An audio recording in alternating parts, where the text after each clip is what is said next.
This is ABC in the morning, live here on ABC News GH. Today, Ghana faces questions of accountability and trust. In the Ashanti region, a Minority Health Committee visit to the Afari hospital escalated into a clash with military personnel, raising concerns about oversight and access to public facilities. In the Upper East region, the Nyinyi teacher case has In the Ashanti region, the Nyinyi teacher case has been struck out by the court with an amicable settlement directed between the school and family, raising questions about fairness and dispute resolution. And politically, Sedina Tamako's extradition, a dip in precedent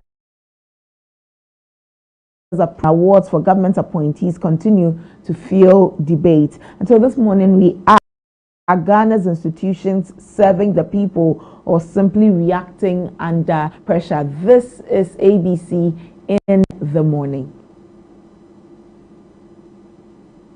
Today's quote of the day is by President John Dramani Mahama. He says, leadership is not about power, it is about service, accountability, and the trust of the people. And rightly so, the people have entrusted so much power, so much trust, so much authority into leaders, and all with one conclusion or one direction, that leaders would work in the very best of the people. You know, as leaders, you need to work hard towards making the lives of your people better than you met them. And so at the very base of it, leadership is about service with humility, service with direction, and service with forward thinking. And that is what we expect from our leaders, so that our leaders who have been trusted with power will not give permits to people to build in waterways, will not give permits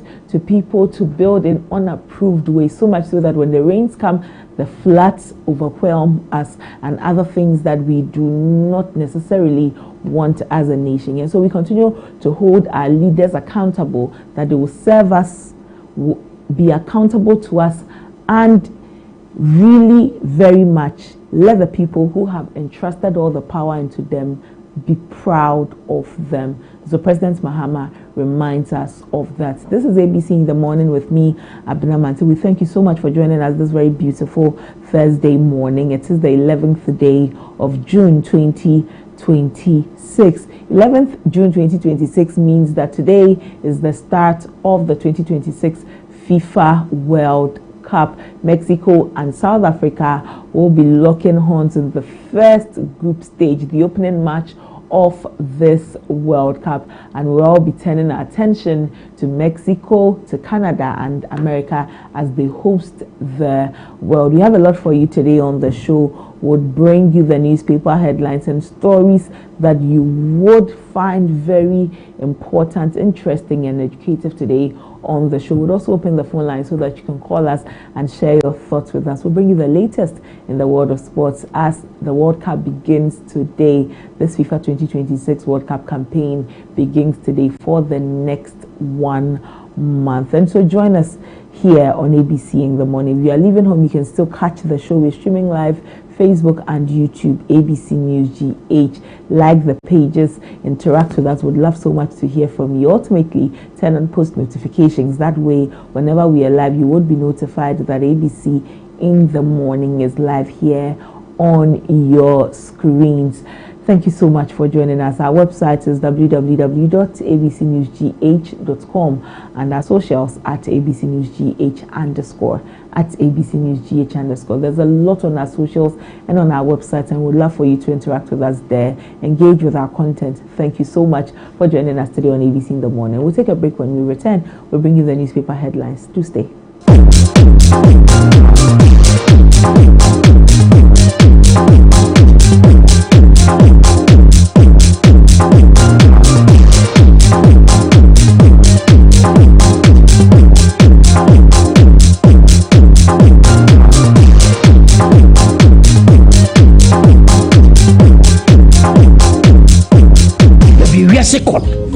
So you be tumpon ne gina advert.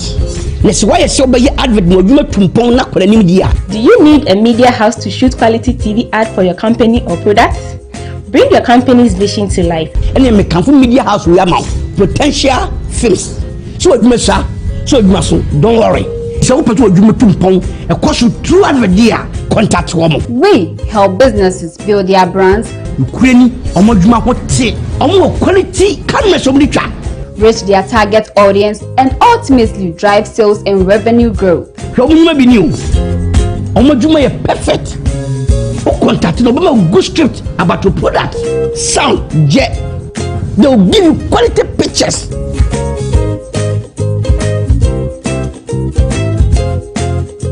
How do you see it? How do you feel it? Wow. So put your name on Makasa. First number way 0541 16 28 28. And repeat 0541 16 28 28. Call them. Potential Films. We believe in quality. Some things never change. The meals we grew up loving, the taste that brings everyone together. Through every pot and every recipe, Gino remains the tomato mix you trust. Thick, red, rich. Gino truly cares. This advert is FDA approved.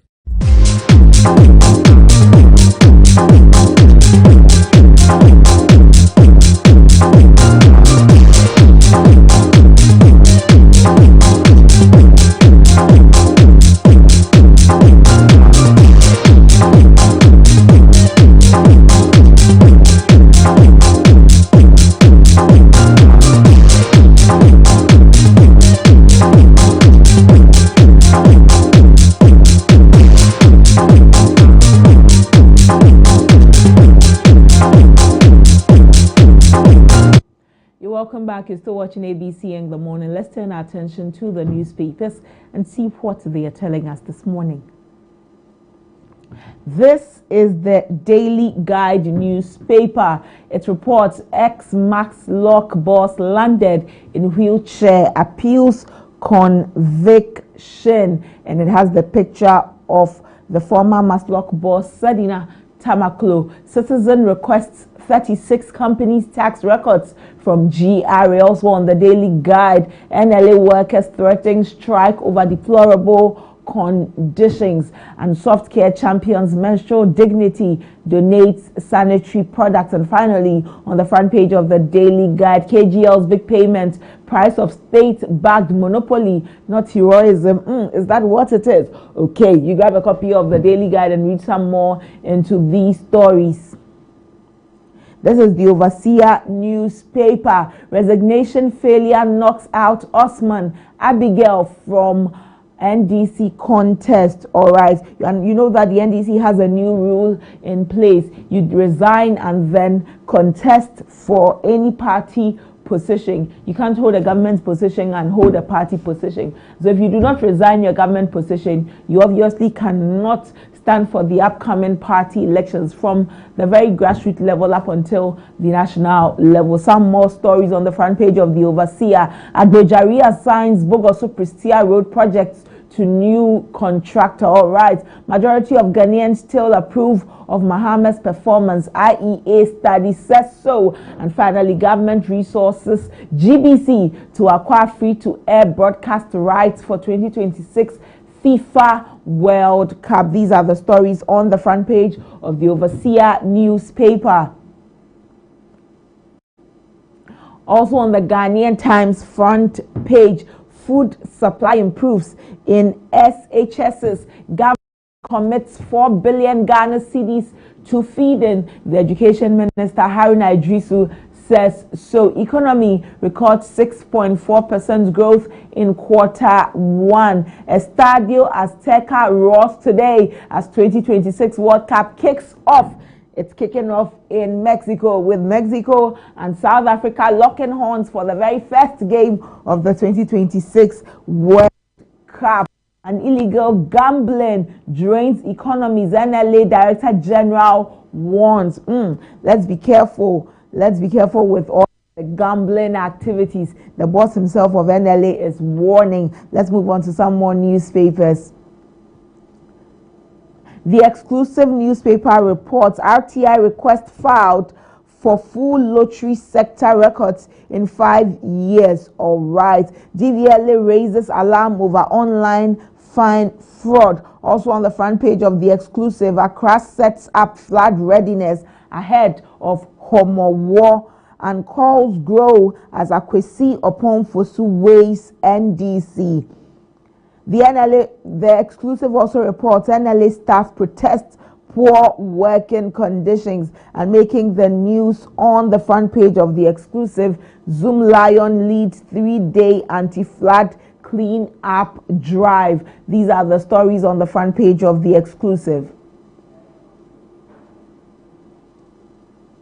The Daily Democrat newspaper reports NLA workers threaten industrial action over poor conditions, operational failures. All right, and RTI request filed for full lottery sector records in 5 years. The Daily Democrat also reports DVLA alerts motorists over online fine scam. All right, so motorists, please pay attention to this. And Greater Accra intensifies flood preparedness and security ahead of the upcoming Homo War. Let's move on to some more newspapers and see what they also are reporting.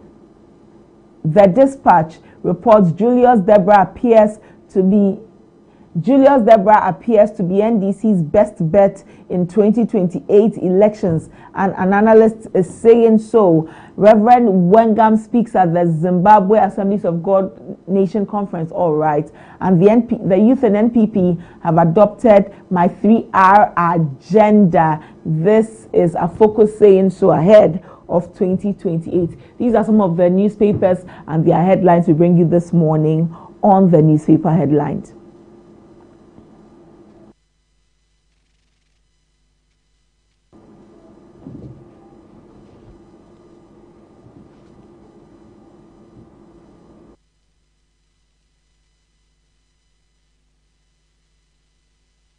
Oh, we'll take a break. When we return, we have a lot more for you here on ABC in the morning. Please stay with us.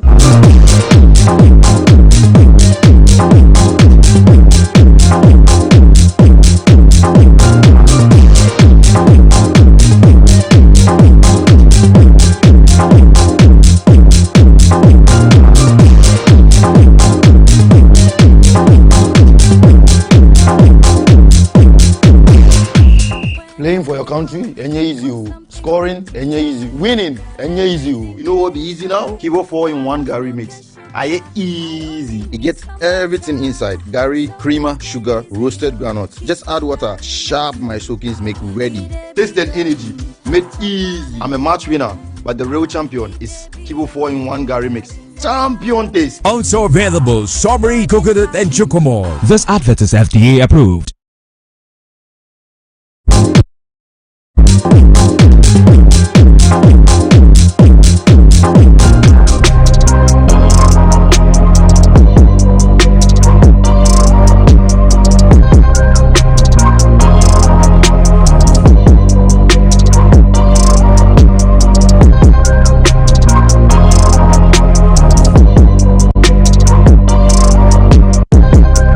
Welcome, you're still watching ABC in the morning. On our front story, let's turn our attention to the Afari Hospital in the Ashanti region, where some minority health committee members visited the facility, and at that visitation they seem to have had some confrontation with some military personnel that made the news.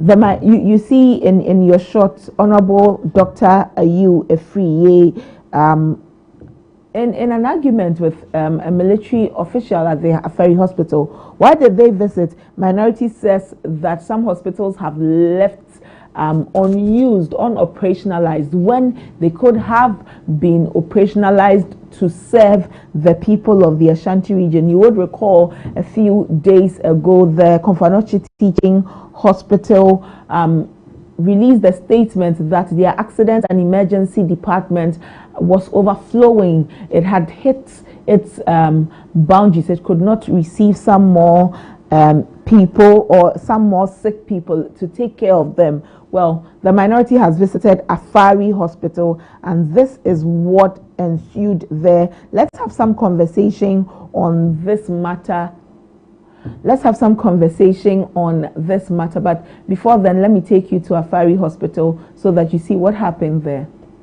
I'm working for you. You're not working for anybody. You're not working for anybody.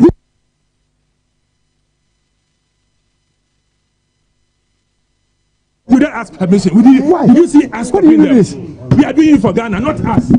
Officer, why is he doing this? Yeah, for your own. Don't bring us. No, there is no. Don't go back. That is why we are going back. Yeah, for the defense ministry. For defense ministry. When there's an emergency, do you ask permission? No. When there's an emergency. When there's an emergency.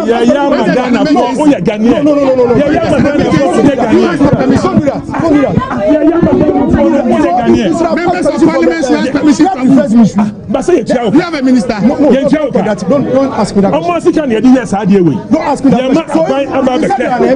So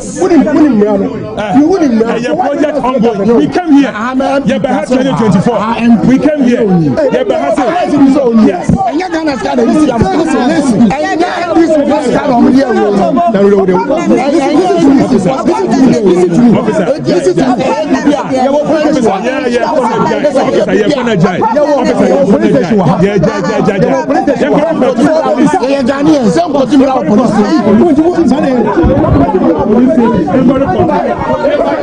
Honorable, it looks as if they wanted you guys to seek permission before you come in. But why did you seek it? Brother, emergency situation that people are being turned, people are dying. You want it to affect my family member or yours before you see the citizens' action. When you are not acting, the citizens act. So they should act and bring confidence, so we will not do these things. Nobody says these things are right, but it is necessary to put pressure on government. It's a tool for demonstration. It's a tool to express your feeling, because Ashanti matters. We are doing new structures elsewhere, and we are saying that as an MP, we should treat every region equal. So just as other regions matter, Ashanti also matters. Matters here. That's it.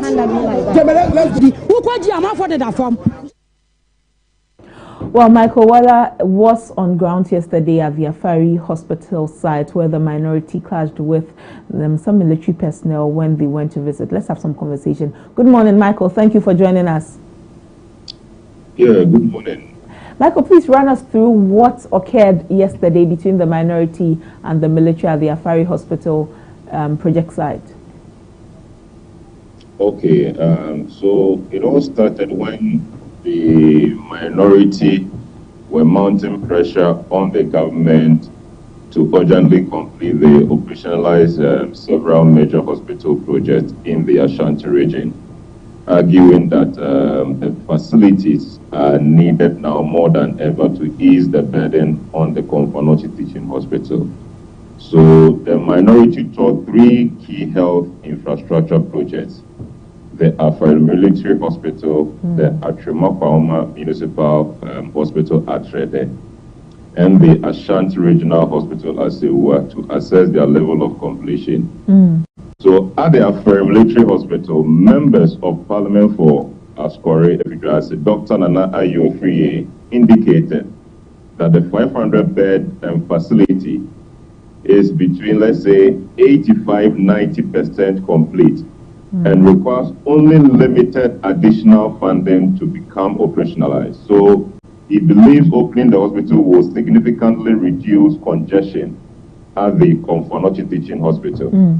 The delegation also visited 100-bed at Atrema Municipal Hospital at Trede in the Ashanti region, describing it also about 95% complete, but still inaccessible to the public despite installed medical equipment and increasing health care demand in nearby communities. Okay. So at the Afari site, the minority expressed concerns over what is described as deteriorating construction materials caused by prolonged delays, warning that the situation represents a waste of public resource. So the inspection was then briefly interrupted by the confrontation with the military personnel over access to restricted sections of the facility. You get it? Right. Yeah, although calmness was restored later on But we respect that the security protocols or the protocols, we believe that there should be cooperation to ensure transparency and accountability on the project of the national importance. But fortunately, after the engagement between the minority and the military, calmness was restored, and then at least we continued what brought us to the Afari site. So the tour ended at the 250-bed Ashanti Regional Hospital at Sewa, which is expected to strengthen specialized healthcare delivery and serve as a major referral center once being commissioned.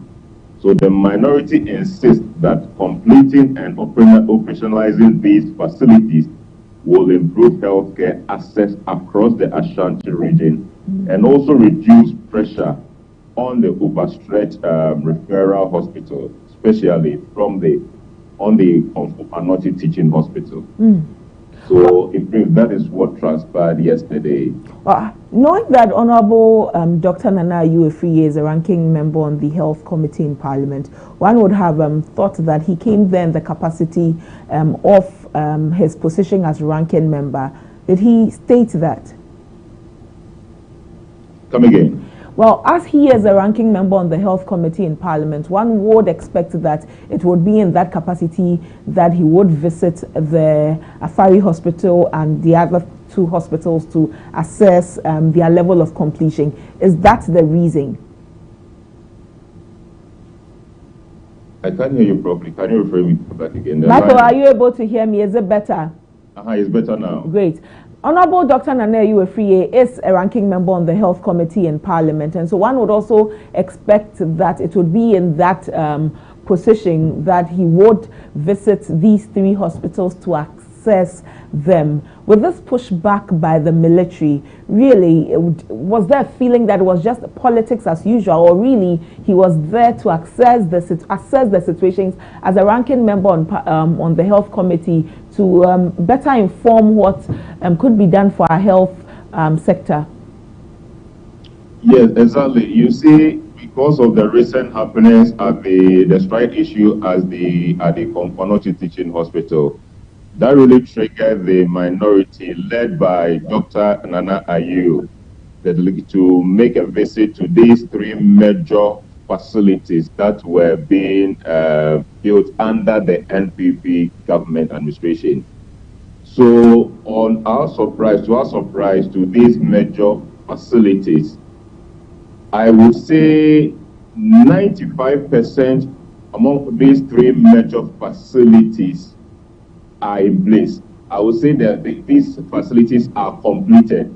It's just a little few touches that needs to be done, then at least staff, nurses, and doctors can move in to start working.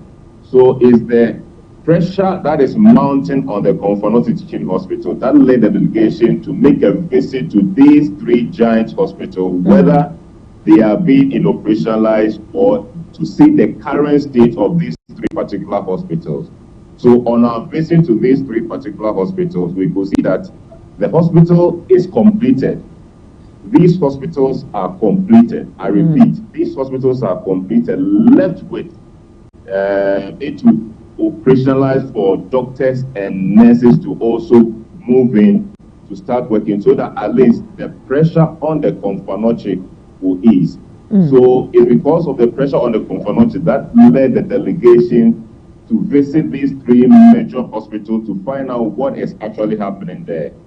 So on our surprise, we could find out there were security personnel being posted at these major three hospitals, but nobody was allowed to enter. In fact, if not for the delegation that we went with yesterday, it would have been very difficult for we, the media, to even access the facility to take photographs of it.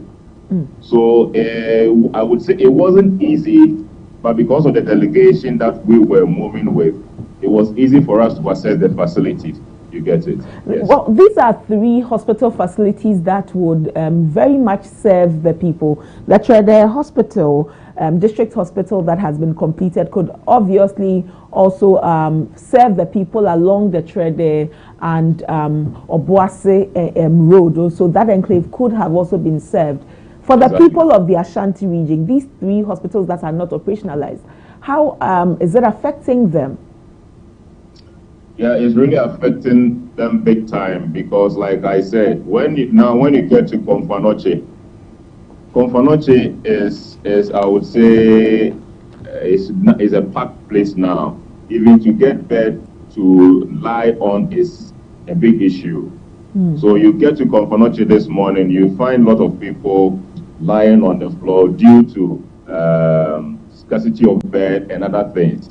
So the people in Ashanti region are very, very furious. Reason being is that if we have these 3 major hospitals to be operationalized, then we wouldn't be having these issues that Komfanoche is battling now.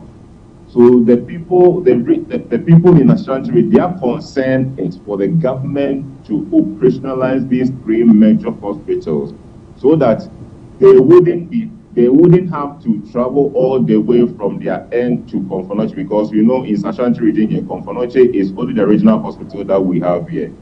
Sewa was also to meant as a whole regional hospital to at least help ease the burden from Komfanoche. Likewise, the Afari military hospital and the Trede hospital.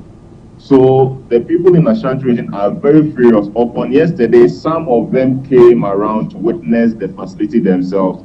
And most of them were very emotional. Okay. Because if you were to be there to see the facility, the kind of facilities that are being put out there by yourself, you understand what I'm trying to make. All right, Michael.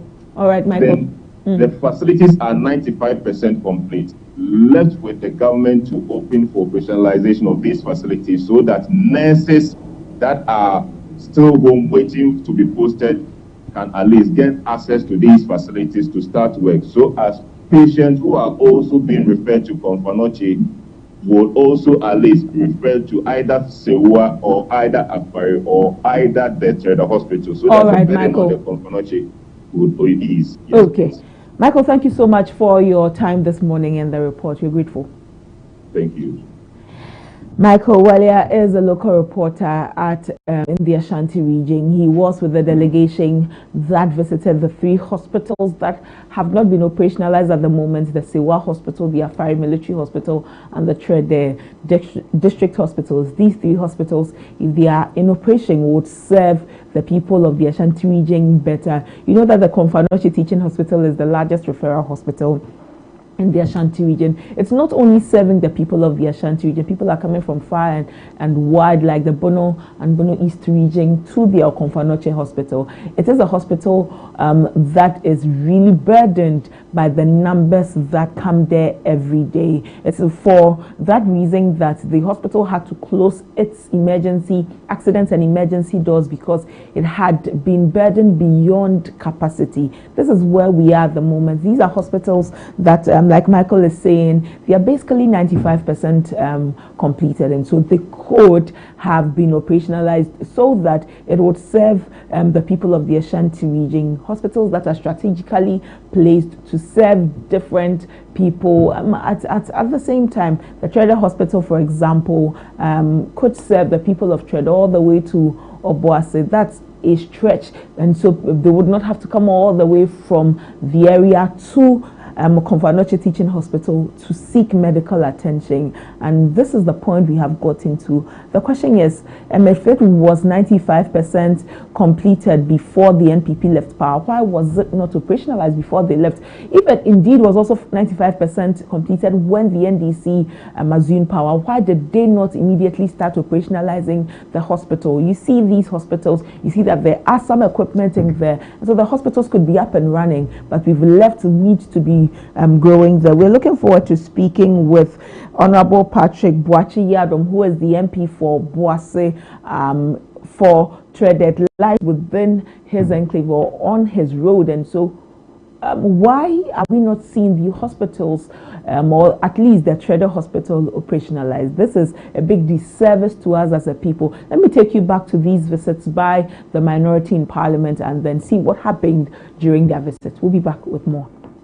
Basically, we are here for the people. We are here for the people, in the interest of the people. Look at all these projects costing about 2.2 billion. Ghanaians, taxpayer, we have been able to pay 2 billion. It's left with about 200 million. And then the president promised that on his Facebook wall, February 2024, he would complete existing infrastructure projects before he does new ones. But now the president is doing new ones in the Volta area, Oti area, and then the northern area, and doing one in the western north area. But what is important is that Ghanaians need healthcare, so it should be done everywhere. But you promised that you will complete existing projects before the new ones. So let's make do with what we say. That's what we are saying. That's what we are saying. It will serve everybody's needs. Project a year 2.2 billion. We've been able to pay 2 billion, left to 200 million. Hey, Ghana. It's interesting. You've paid 2.2 billion, you've paid 2 billion. It's left with 200 million. We are going to wait for another 4 years for MPP to come. How disappointed are you seeing the state of this facility? Because it took over a year to negotiate with contractor to agree on that a little over the 18 million USD. It wasn't easy. They are aware. The Ministry of Defense, they are aware. It was back to back. So at least pay him some $5 million and he will come to site, complete everything. The rest pay it gradually. They've not paid a thing. Government should tell us its position on the agreed amount to be paid to the contractor. What they have done till now. What they've done. This is coming at a time when we're having so much pressure on the Kofanoti Teaching Hospital. Do you think it is time to operationalize all these facilities? Oh, this is the perfect time. This is the perfect time. You understand? Ashanti region population is almost a par with that of the Greater Accra region. Count the number of hospitals in Greater Accra. Ashanti is not close to it. So in the region that is about same to the Greater Accra region, let's just be generous to the people, because here serve the needs of the northern sector as well. It's the largest. So let's be able to recognize the feeling of the people and do what we said. He said, John Mahama said, he would complete existing projects, initiate new ones. Now he's initiated new ones and he's not completed them. And now people have to sleep on the floor and hospitals have to be closed. Who do you blame? It's not the doctors. You should blame those that have the purse and are not executing it in line of the interest of the people. You are putting 70 billion to big push.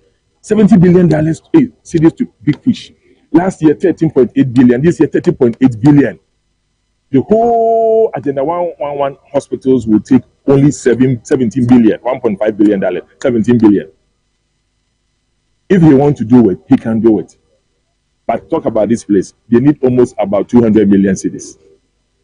You are spending big push billions. You can't have just about 50 million for the contractor to complete this project and then pay the rest in about 4 years. You would agree. This is, please be using the platform to appeal to government. This is not politics. We are just asking. We are just doing our work. The work is that people want these hospitals abandoned, open. The MPP completed existing projects. All the NMS projects of the NDC were completed. Kumewu was completed. Fomena was completed. Takrady housing project was completed. They weren't MPP's projects. But now people are using them. Who cares about MPP or NDC about it? Nobody cares about it. The UGMC, phase 2, $217 million. The MPP completed it. We raised the funds. We completed it. So Ghanaians don't care about who completed what. They care about how they want to use it. Let's make do with our words. That's why we are here. It's sad. 2 billion and you have weeds competing the properties all over. Very shameful. Honorable, you had up to say 8 years to complete all of these projects, especially in the Ashanti region. Yeah, but that's what I'm saying. I mean, basically, we are here for the people. We are here for the people, in the interest of the... Also, Honorable Dr. Nana Ayu Afari, ranking member on the Health Committee in Parliament, given reasons why the hospital must be operationalized. You know, when it comes to facilities such as hospitals, obviously it's a story that can never be politicized, because when it comes to health, it does not know party colors, it does not know NPP, NDC. At any point in time, you could find yourself in a medical emergency, and you would need to be taken care of. It's sad that there are 3 hospitals in the Ashanti region that are not operationalized, and Komfanoche is bearing the brunt of all of the people coming, the pressures on the hospital. There are doctors who have not been posted, they are at home. There are nurses who have not been posted. There are other medical professionals like pharmacists, laboratory technologists, laboratory scientists. There's just so many people within the health ecosystem who could benefit from the operationalization of these hospitals. And ultimately, the Ghanaian who would benefit if this hospital were working, these hospitals were working, they would not have to journey from one part of the Ashanti region to another part of the Ashanti region just to get medical attention or health care delivered to them. And so it's very necessary that these hospitals are operationalized. Whatever is needed to have the hospitals fully functional, very necessary that we have them. Weeds are growing. This means I would have to spend a lot more money clearing the weeds.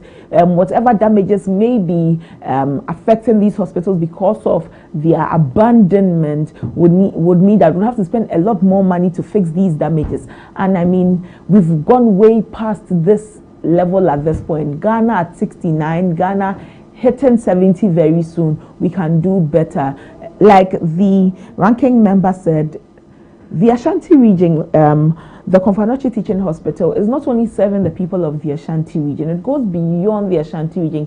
People coming from the Bono East region, the Northern region, and other regions, all the way to Komfanoche to seek medical attention. And it's sad if I go to Komfanoche to seek attention and they tell me that we are overwhelmed and so we cannot receive you, when there are hospitals that could be operationalized, hospitals that could have beds fitted in them so that people could receive medical attention. And so indeed, we need to pay attention to it. My very big question, or the one question I'd ask, is that if it was 95% complete and could have been operationalized, why did the previous government not begin operationalizing them? If indeed it's 95% complete when this new government also took over, why didn't they not just go ahead and start operationalizing them? The hospitals could serve a very large number of people, a huge number of people. Health is wealth, and I should not have to suffer to receive medical care or medical attention. That's a very sad thing. We're looking forward to speaking with the MP for Obuase, Patrick Boachi-Yadom. Unfortunately, we've not been able to establish contact with him. When we do, we'll bring you the conversation. However, we'll take a break and bring you some more here on ABC in the morning. The conversations we'll be having on Sedina Tamaklo, who's been extradited into the country. She has, however, appealed her 10-year jail term that has been handed over to her. What would it look like? President Mahama approval. IEA has conducted some polls. We'll take a look at that. We have speaking with us this morning Yaopoko Mensa of the NPP and Ibrahim Ali of the NDC. They'll join me after the break. Do stay with me.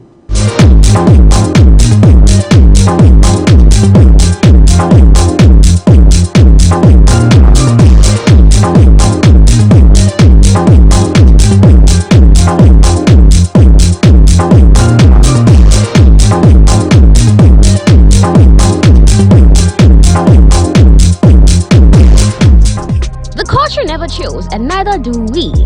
Viral moments, breaking stories, new drops, exclusive interviews, spotlight artists shaping the sound right now, and our African star of the week taking over timelines. Then it's straight to the top 10, the songs running the streets, owning your playlist and living rent-free in your head. No skips, just heat, pure vibes. This is the Rundown, your ultimate destination for everything entertainment.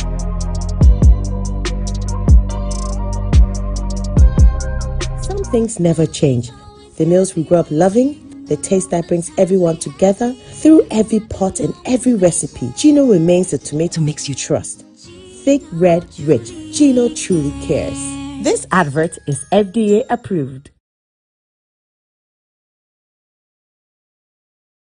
Baby, we are second. So you may tum pon major advert. Let's why I saw by your advert no you may tum pon na kwala media. Do you need a media house to shoot quality TV ad for your company or products? Bring your company's vision to life. And you may come from media house we are now potential films. So you may say, so you must don't worry. So what you may tum pon a course you through advert there contact woman. We help businesses build their brands. Ukraine omoduma hote omo quality can somebody try reach their target audience and ultimately drive sales and revenue growth. Omoduma be new omoduma is perfect. O contact no be good script about your product sound jet. They will give you quality pictures.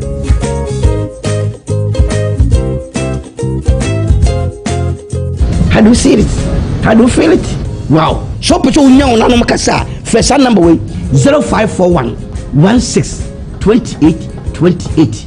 I'm repeat 0541 16 28 28. Call them. Number one Potential Films. We believe in quality. Playing for your country, easy. Scoring, easy. Winning, easy. You know what be easy now? Kibo 4-in-1 Gary mix. Easy. It gets everything inside. Gary, creamer, sugar, roasted groundnuts. Just add water. Sharp my soakings make ready. Taste and energy. Made easy. I'm a match winner, but the real champion is Kibo 4-in-1 Gary mix. Champion taste. Also available strawberry, coconut, and chocomore. This advert is FDA approved. The culture never chills, and neither do we. Viral moments, breaking stories, new drops, exclusive interviews, spotlight artists shaping the sound right now, and our African star of the week taking over timelines. Then it's straight to the top 10, the songs running the streets, owning your playlist and living rent-free in your head. No skips, just heat, pure vibes. This is the Rundown, your ultimate destination for everything entertainment.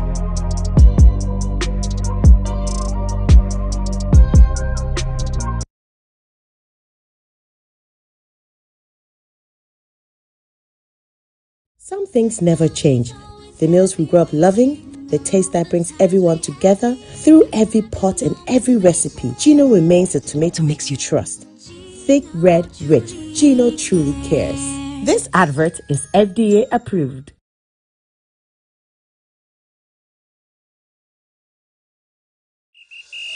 Playing for your country, easy. Scoring, easy. Winning, easy. You know what be easy now? Kibo 4-in-1 Gary mix. Easy. It gets everything inside. Gary, creamer, sugar, roasted groundnuts. Just add water. Sharp my soakings make ready. Taste and energy. Made easy. I'm a match winner, but the real champion is Kibo 4-in-1 Gary mix. Champion taste. Also available strawberry, coconut, and chocomore. This advert is FDA approved.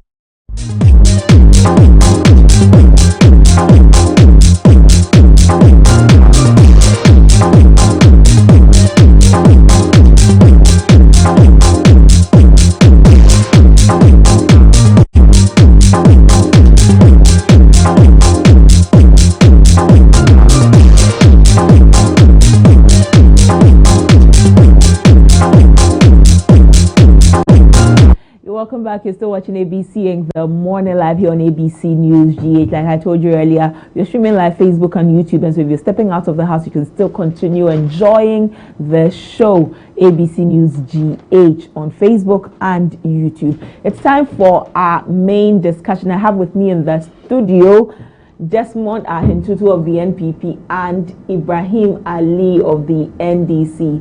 Yaoko Mensa would also join us via Zoom during the course of the conversation. Yao is with the NPP. Gentlemen, you are welcome. Thank you very much, Abena. I'm glad to have you here this morning. Today you look charming this morning. Thank you. Thank you. I'm not sure the reset agenda is affecting you positively.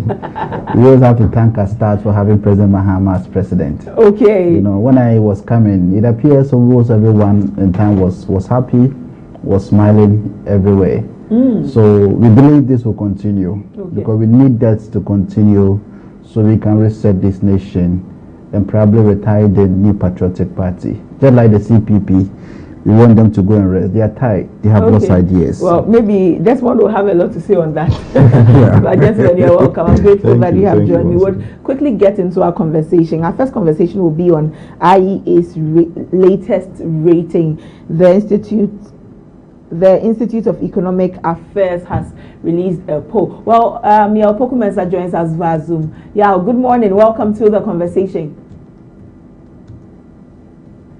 Hello, Yao. Yeah, hello. Can you hear me? I can hear you. Good morning and thank you for joining us. Oh, good morning and thanks for having me. My greetings to my colleagues in the studio. All right. Lovely viewers. Okay. Well, yeah, please turn on your camera so that we can also see you during the conversation. Yeah, I will do that. All right, thank you. IEA has released its latest poll on President Mahama's approval. The rating has dropped quite significantly. However, it still shows that there are people who support President Dramani Mahama. Let me go through the polls a little bit for you, and then we'll start the conversation on that leg and move on to other conversations. Gentlemen, if you'd give me your attention, approval rating of President Mahama, December 2025 versus May 2026. If you look at December 2025, President Mahama's approval rate was at 67.8%.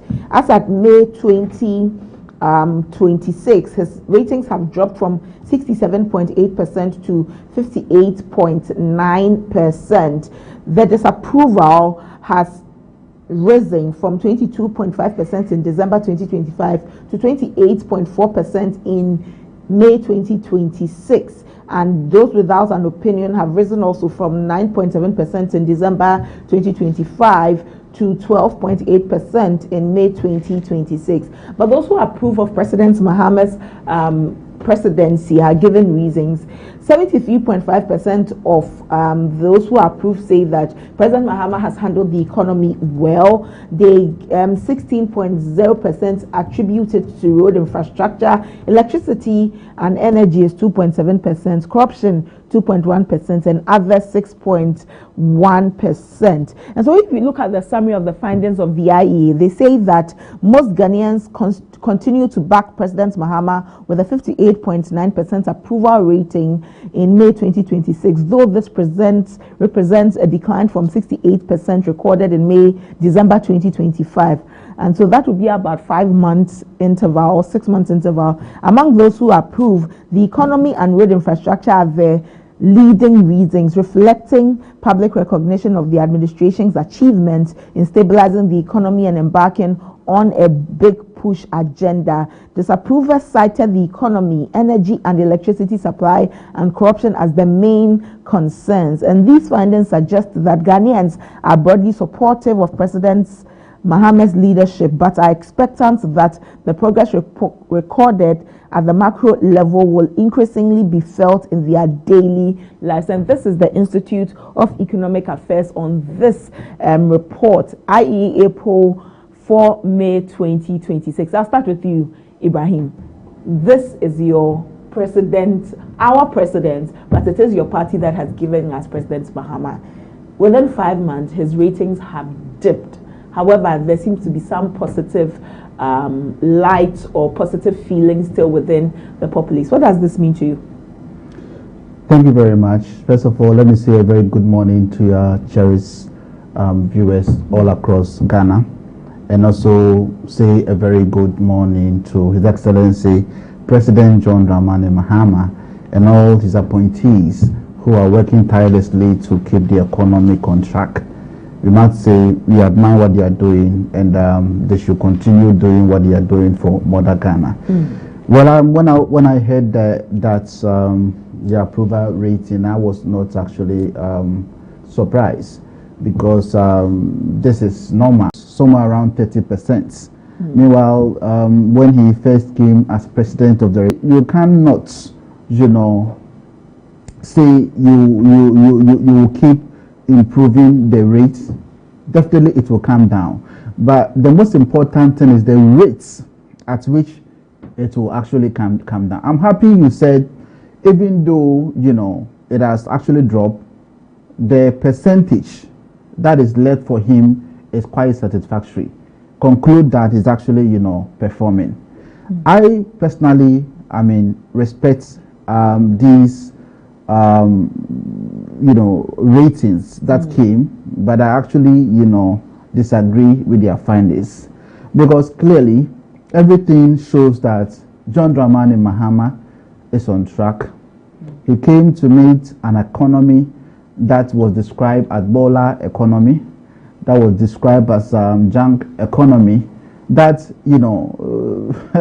was nothing to write home about, and we were thinking that the way the country was moving was absolutely in the wrong direction. Global Info Analytics and other posters even actually brought out a poll asking Ghanaians, and it appears over close to 80% of Ghanaians were saying that the country at the time Nana Addo Dankwa Akufo-Addo was leaving office was moving in the wrong direction. Today, about 60% to get 70, close to 60% of the polls is what is something to go by, as saying that the Ghana is moving in the right direction. So I don't think we should create an issue out of this, even though I respect their finding, because IEA is a credible institution that we all respect. But sometimes their biases, in one way or the other, sometimes let us question their level of credibility. But that is not to say I totally disagree with what they actually came out with, because it's normal. Once President Mahama is resetting Ghana, once President Mahama is chasing Ken Ofori-Atta for actually allegedly looting the coffers of the state, and then some MPP, faithfuls who are also Ghanaians who probably may have been captured in these polls out of the 1,000 people they interviewed. Definitely, you should be expecting that they will not be happy. They will actually go against the sitting president. When President Mahama took over, Galamsey was all over. A certain president told us in this country that he is putting his presidency on the line, and that he will deal with Galamsey ruthlessly. If he fails, then that means that he will vacate his position as president of the Republic of Ghana. Upon all these challenges, when he failed totally miserably, he still actually took office. When Mahama came, a lot had been done in the area of Galamsey. A lot of people have been arrested, including the Galamsey campaigns in the Ashanti region. We all know as the current chairman of the New Patriotic Party, Chairman Wontumi, who is my very good friend. Of course, in Kumasi, we used to be very good friends, and we are still good friends. But of course, I always tell him that, look, the environment you are destroying, and then how you are conducting and misbehaving all over Kumasi, even sometimes challenging the paramount chief or the Asantehene, Otumfuo Osei-Tutu, either you are even more powerful than the Asantehene and all that. You see, MPP will not remain in power forever. So be careful. I caution him. Is there conclusive evidence that it was Galamsey he was involved? Oh well, the outcome of the verdict early next month, is it 3rd July, will actually tell all of us whether it was actually. But we do not have that, and this is a case that is in court. We rather stall on that. Well, look at the president's approval ratings. Even in the ratings, Galamsey or illegal mining is not even captured. Well, so you see, you did Galamsey and illegal mining. Those who were chopping Chairman Wontimi's money, those who were actually benefiting from the illegalities of Galamsey and all that, will also vote. The 1,000 people they interviewed Don't you think that you are shifting away from the I'm approval? telling you the reason why approval rating has fallen. I'm telling you the reason why the approval rating may have fallen. Because once you are president of the Republic of Ghana, definitely you are action and inaction in your quest to reset Mother Ghana. You will step on people's toes. So it is the stepping on the people's toes that has caused that. The polls is actually anything to go by. If it's credible, then maybe 80% of that. So let me remind you something in the poll. The poll said that the reason why President Mahama's approval has dropped. It's because of the economy, energy and electricity supply, and corruption. These are the reasons. Of course. I mean, when you go and interview someone who is a die-hard supporter of the New Patriotic How sure are you that is an I'm just setting an example. I'm not being emphatic. I'm giving a scenario that interviewing someone who probably may be a die-hard supporter of a political party and so much hates the president in such a way that he will find all excuses to actually downgrade the president. Of course, when you come and interview me, I want to find reasons as to why I think that the president is actually not, performing, or his approval has actually dropped. I'll find reasons. I mean, corruption. Since this government came into office, my sister has been on this program, be honest. Since we took office, almost 2 years now, I'm challenging you. Have you heard of any scandal? Since President John Dramani Mahama actually took office. But IE is telling us that one of the reasons is because of corruption. So you don't trust the IE? I'm not. That's what I'm saying. I have my doubts about their, methodology and then the styles and all that. I mean, they mentioned, they told us corruption. And I'm challenging you and my brother sitting here that since we came into office, have you heard of any scandals? When Nana Akufo-Addo took office, in the first year, we saw massive mouth-watering corruption. Massive mouth-watering. And always they try every means and way to try and then get something negative about, talk about. Before I go to Yao on Zoom, don't you think that is just because the honeymoon period is over? The people are now not floating on cloud 9. It is why reality is setting in, why you're seeing the approval rating drop. I'm telling you that is normal in the first place, because we all can attest that President Mahama is performing. I mean, let's avoid all the polls and then face it in reality as Ghanaians. Don't you think it is also the reality of the Ghanaian who was part of this poll that we are seeing the ratings of the president for? What makes you think that is not the reality for them? No, to me, as I stand, and from an objective, point of view, removing my political spectacles, if I'm to be honest, President Mahama is actually performing. So if these reasons they actually quoted, like corruption, they should name what are some of the scandals or the corruption scandals. They should tell us since we took office. Okay. That probably may explain the reason why Ghanaians think that the president. The same people say that the down. Energy and electricity sector. Yeah. So when we came, a lot of debt was in the energy sector. They passed a lot of debt. D-levy. Come again. You're collecting. Yes, we are collecting D-levy, and we are barely 2 years in office. For how many months now since we started collecting the D-levy? And you give us the time frame, but I think we'll not go there for now. When I come back to you, we'll look at that. But in summary, okay, Ghanaians should actually judge us after we have actually ended our 4-year mandate. For now, you cannot use these to conclude that we are not performing. All right, let me go to Yao. Let me go to Yao on Zoom and pick his thoughts. Yao, are you with me? This is the approval ratings of President Mahama at this point, 5 months since December 2025, and we see that he has dipped. The reasons: corruption, another reason being the electricity and energy sector. Ghanaians say that the macroeconomic gains are not being felt in the pocket. Are Ghanaians being hasty? Like Ibrahim is saying, we should give them the 4 years to end their tenure. Okay, can you hear me? I can hear you. Okay, let me say good morning to yourself again and to my colleagues and to our lovely viewers.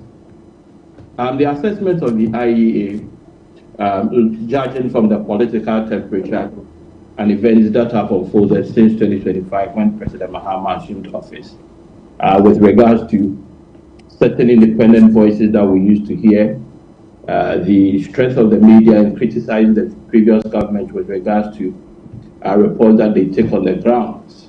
If you are just opposing that with our current dispensation, you will see that there is a deliberate attempt to suppress press freedom, and therefore giving cloud effect to the good people of Ghana to make an informed and fair assessment. And therefore, even when people are making assessments of the government, they are watching their shoulders. They don't know where they will be at the end of the day. And that has accumulated into the effect of what we are seeing now. If not that, the approval rating of the president would have even dipped more than what we are seeing. Now, the justification for why he has gotten to why he is, we can use ourselves as a basis or the metrics to judge why we are in this situation and why the president's approval rating would continue to go down the drain. And therefore, if I put them together, bread and butter issues, taking to the effect that the youth that were promised jobs when the government came into power, the best thing that the government could do was to sack them. And now, the numerous promises which were given out to the young people of this country has turned to the construction of markets, of which the very action and understanding of the government beats every imagination in economic sense. That when we talk of a 24-hour economy, we are looking at the production sector, which gives maximum production. And there is that taste for the purchase of those products that are being produced, which in effect create the needed job for people to do. And that is what is done in the advanced world. Now, when you put all that together, just recently, I saw a publication in the newspaper where the majority chief was criticizing the Daily Graphic for giving a certain narration which he thinks that is not in favor of government, and therefore state-sponsored institutions should rather do the bidding of government. It is a cry of a certain validity that the government of the day is looking out for. And the cry of the people has got to do with what they saw in the Nana Addo Dankwa Akufo-Addo's government with regards to massive infrastructure, with regards to proper setting on the growth that after COVID and those economic situations that the world finds itself, of which Ghana is not an isolation, giving that positive number that this government is enjoying. And therefore, the assessment, from where I sit, if they had asked me, I would have given a downward trend with regards to policy thinking, policy implementation, and the ability to even move the people along with you. If you have a government that criticizes free SHS and tells you that parents can pay for their award school fees and comes into power, and the only thing that they can boost off is the sharing of parts, then it tells you that the young people of this country are doomed. There is no progressive thinking. There is no generational thought in terms of policy cohesion, a clear direction, a clear path of attainment of economic independence that the previous government set out as the basis for our foundation is being followed. And the only thing that the government cares about is the distribution of parts. It's the distribution of Abuboya as a means of ambulance in the corporate health industry. But is it a problem if government is spending money on sanitary products, seen as there's period poverty in some parts of the nation? But if the government tells you that parents can pay for their award school fees, what makes you think that parents cannot buy parts for their awards? So we need to compare the two and see which one is more profitable and which one is progressive in the attainment of whatever socioeconomic effect that we are looking at. So we need, people are now realizing and doing the thinking for government and begin to understand the actions of government and the thinking of the appointees of this government. And I've said it. Look at the health sector. Now, the very display of that political immaturity with regards to how the Ministry of Health is being governed is a clear manifestation of the character of the entirety of the government. Total incompetence, total misunderstanding in aligning what developing countries need to do as against what political wishes and what will give them you are doing well is what is happening in this country. And that is why, irrespective of your political divide, you need to be worried, because every day, every action of the government has got to do with getting a certain social media praise at the expense of what will put food on the table, at the expense of what will give quality healthcare, at the expense of what will give quality education to the good people of Ghana and at the expense of the economy expanding to create the needed jobs and the needed growth that we are all seeking for. My brother talks of Galamsey, and the Galamsey kingpin has been arrested, etc. For the record, Dr. Achema to me is not in court on the prosecution of he engaging in Galamsey. I think he needs to appraise himself with the fact.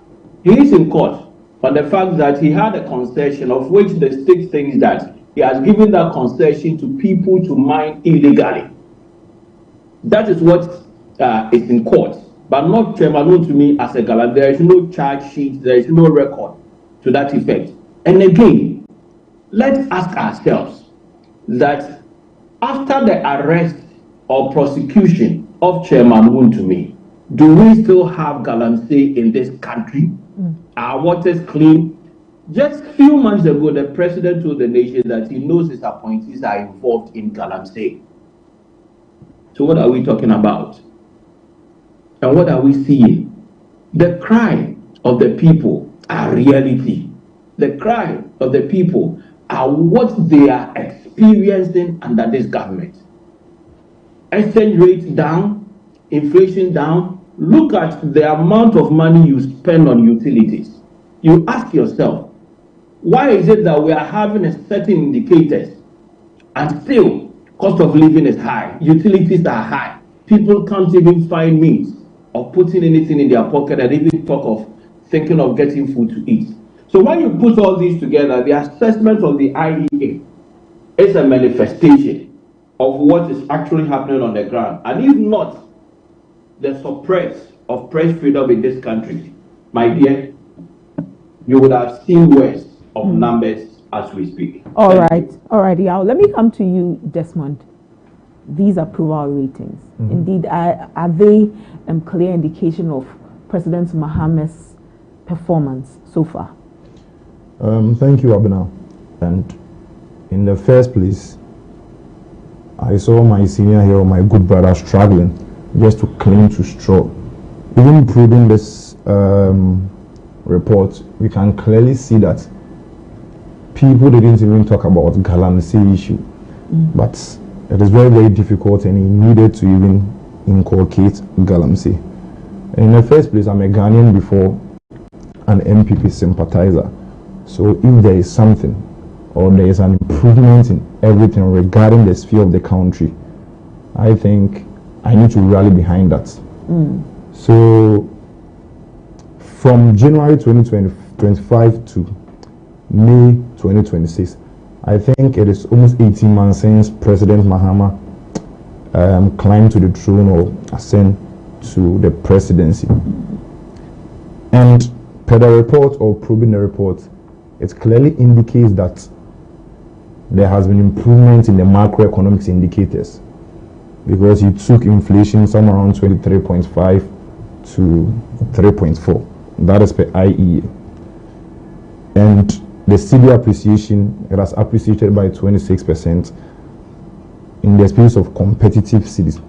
But you see, governance or government are not elected just to manage statistics. If we are to probe, or we are to look at the report clearly, it talks about two things, of which the first one is the goodwill the president is having, or the government is having. Okay. And secondly, it is clearly telling us that this same report, Ghanaians are having issue with it. Because as of last year, December 2025, and now, May 2026, almost 6 months apart, and the goodwill of a government, or the better tag of a government, has decreased from somewhere around 69 to 58. It should tell us something. And it tells us only one thing, that Ghanaians are now making a clear distinction between economic headlines and economic reality. They are now asking questions regarding macroeconomics and microeconomics. You see, we can do the astroturfing when it comes to politics, even economics. We can even meet people, we can tell them that, oh, the debt to GDP ratio has declined from 61% to this. But it should reflect in the pockets of the people. When we talk about economic management, it is not about mathematics that Ministry of Foreign Affairs and that of those people will be making other alterations. It should definitely reflect. I saw Ibrahim here giving accolades to John Dramani Mahama. It is fair, but macroeconomics is not the real economy. When we talk about economy, when there is a decline or when there is an appreciation of cedi to dollar change, it should bring food to the table of people. It should. But aren't the people seeing food on their table? As at now, we still have GPRTU increasing transport fare. Well, they indicated that they were going to increase by some driver unions, but they rescinded their decision. Yes. For me, I left Kumasi recently. They took me 156, or it was 126. Well, as for VIP, they are the only transport operator that And what is has the not. reason? And what is the reason? We are saying petrol has dropped, we are saying inflation has dropped, but still we do have all these components, or we do have all these units increasing, simply because we are astroturfing when it comes to macroeconomics. Can we not say that it is also because of greed to a certain extent? How is that greed? Because they are administrative bodies under the protection of government. So how is that greed? And So they are justified? It is justified. And we should blame government? Yes, because they even released letters. They said due to unforeseen circumstances, of which they are seeing that maybe petrol may be increased. So they are just adjusting their logistics and others regarding that. Isn't the NPP just happy to see that President Mahama's approval rating has dropped? No. As I said earlier, I said I am a Ghanaian before a sympathizer of NPP. So if there is something that affects the economy in a good way, it will definitely affect me. If it affects the economy in a bad way, it will definitely affect me, or maybe indirectly affect my mother. The Mahama government says that they inherited a broken down economy, an economy they had to stitch together at the very beginning and ensure that it would be able to self-sustain and then provide for the Ghanaian people. And so these may be also the casualties for the work they're doing. That is why the voters in the country voted them into power. They had complaints, or they said stuff that the SWA government could have performed better. They convinced people, they politicized issues, and people bought into that, and they brought them into power. Or they think they are still in opposition. They are not in opposition. You are in the hands of affairs. You are in the hands of government. So you trust this IEA poll? I do. It is legit. He can. I saw him doubting the credibility of IEA as if he's an authority for economics. We do have FITS. We do have SP also saying that we have an increase in the macroeconomics, but the reality is different.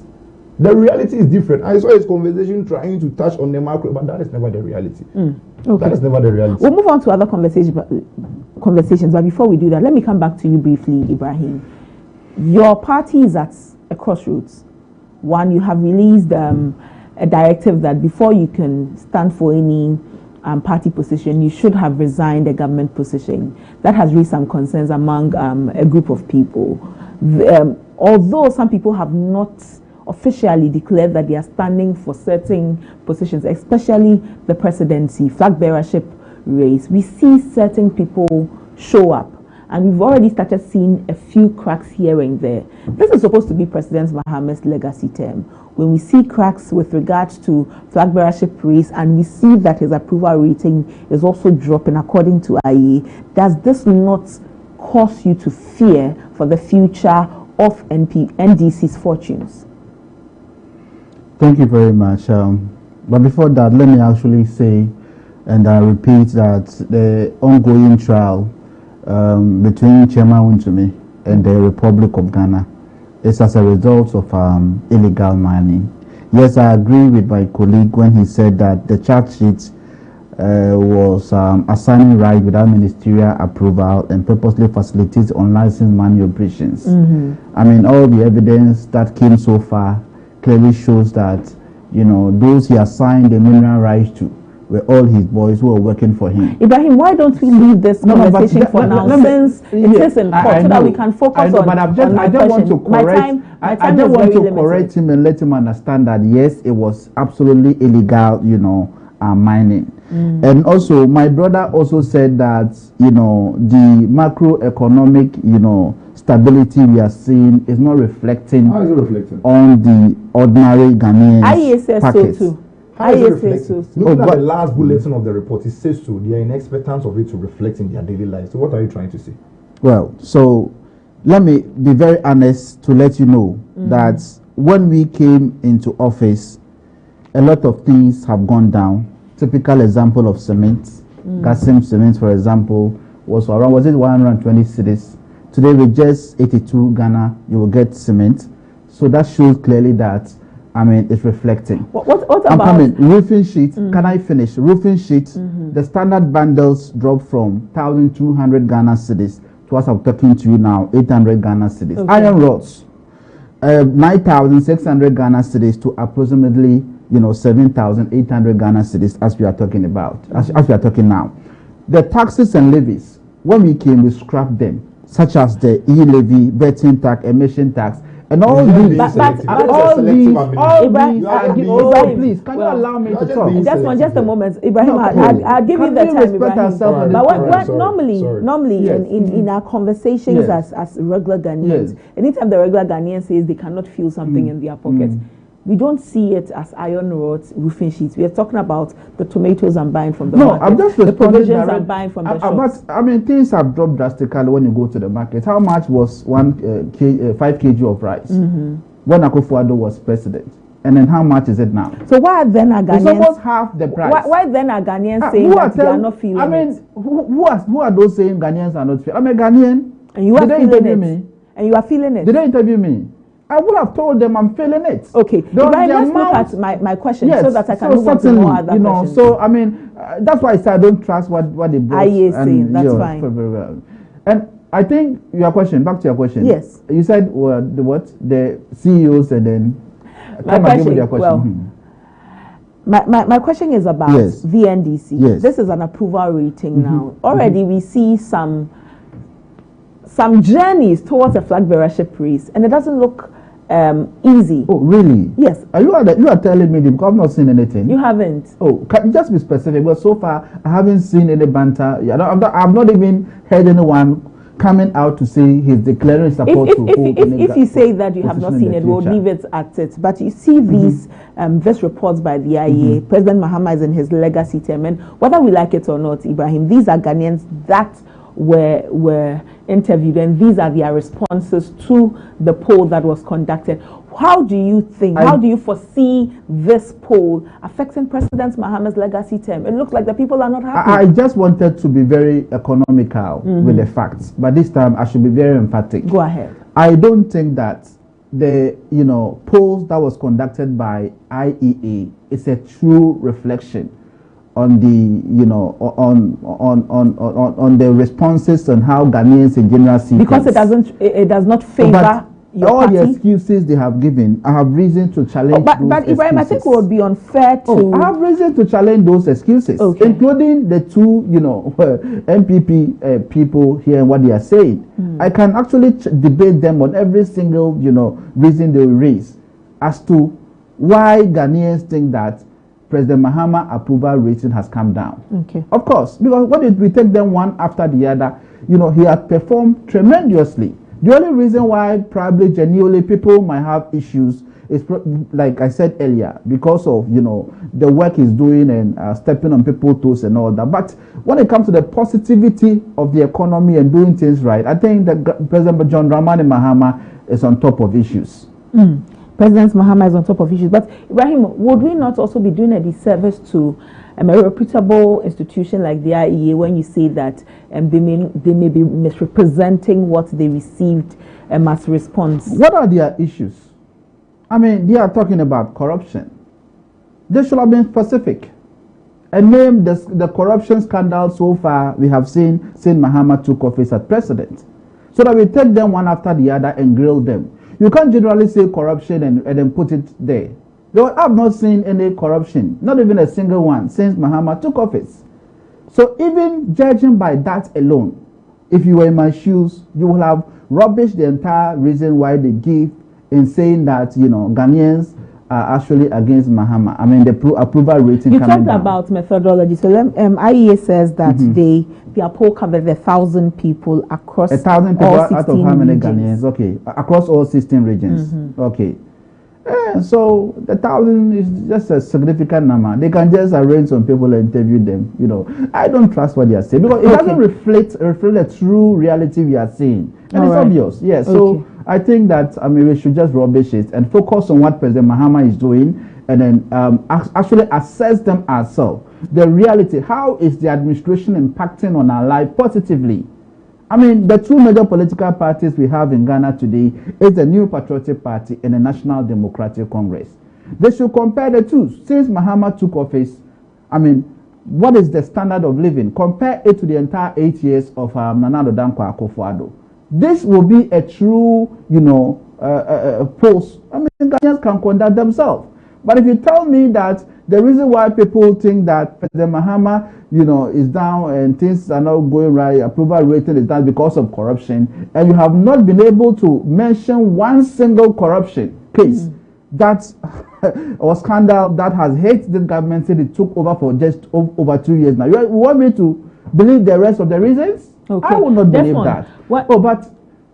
Amanda, I think you are coming to the next topic. Well, quickly. But I think moving on, you should limit their time because there are two, political parties, and I'm just one. So when you give me 10 minutes, give them 5 minutes. You would realize I'm giving you more time than I'm giving them. Oh, really? Yes, I am. I trust you. Well, Desmond. Yes, Desmond, quickly.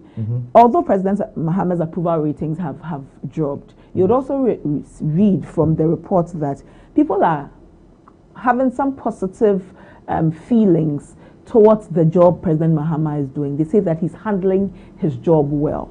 He's handling the nation well. We know where the nation is coming from and where we've gotten to. With regards to IMF, we've been able to exit the IMF. Again, President Mahama is cushioning, or his government is cushioning some of the external shocks that could have been felt, especially with what's happening in our global space. And so, yes, the approval may have fallen a bit, but the people actually are happy about the person they've given the job to. Yes, and I will also tell my senior here that every conversation regarding economy and IEA should be grounded or should be strictly based on the IEA report. And I just don't know why we are still moving around trying to pick some things. But Mahama too is having a very good will here. Somewhere around 53, or you just don't believe that it is a reflection of what is actually on the ground. And he says something regarding or comparing Mahama's administration to that of Akufo-Addo. I think it is, how should I even put it? I think it is very, very even disappointing comparing Mahama's second term to that of Akufo-Addo's first. Very, very, very disappointing. You see, in the history of politics, and in the history of election, in the history of economy, nobody has ever, two-term president, nobody has ever gotten a very good role more than Akufo-Addo. This same IEA reports give Akufo-Addo's first time somewhere around 70-something%. But we just left, we just left 2024, 2025, 2026, and the report is from 2025 December to almost 6 months apart, and you are trailing somewhere around 53. But that's on the other side. As I said earlier, if things are actually going well in the country, it will definitely help me. Because my mom, or let's say my siblings or what have you, they will definitely enjoy, and it will very, very help me. But what we are seeing, we are just astroturfing when it comes to economy. You can't just say that there is a reduction in food, but it is not reflecting on the basic things or the basic needs of the people. I saw my senior here making a comparative analysis and selective amnesia, picking roofing sheets. In this country, we do have needs, and needs is not even roofing sheets. Even in this Accra, when you pick, let's say 10 youths or 20 youths, you have 2 youths. But needs are not roofing sheets. If you don't have a roof over your head, what do you do? I'm just trying to tell you that we have needs that precedes others. Food. How do you pick stuff and slate them and tell me that because roofing sheets are declining in price, so we are having a better economy? But aren't we having a better economy? How? How is it reflecting, Abena?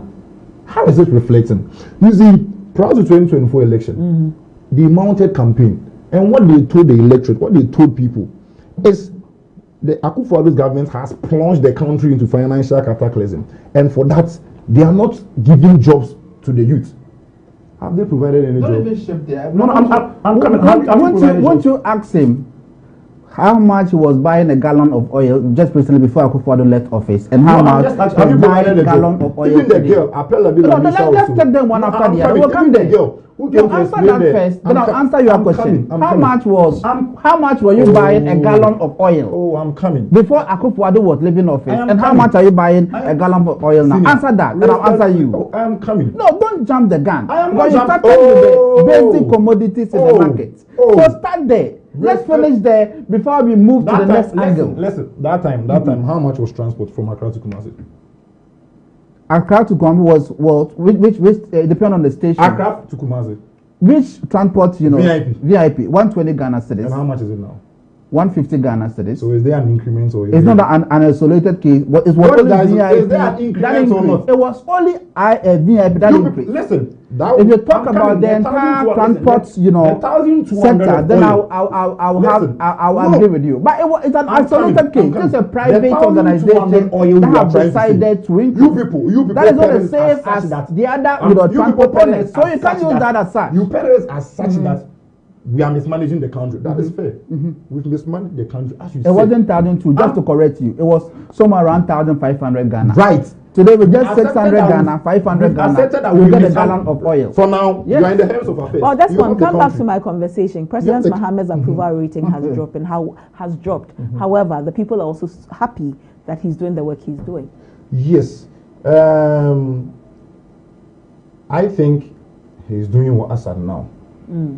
He's doing what Assad now, because there were some situations or there were some sectors during our time. Maybe we did at a point, but there is a continuation regarding that, and he's doing well. But however, in economy or things relating to economy, it should reflect in our daily lives.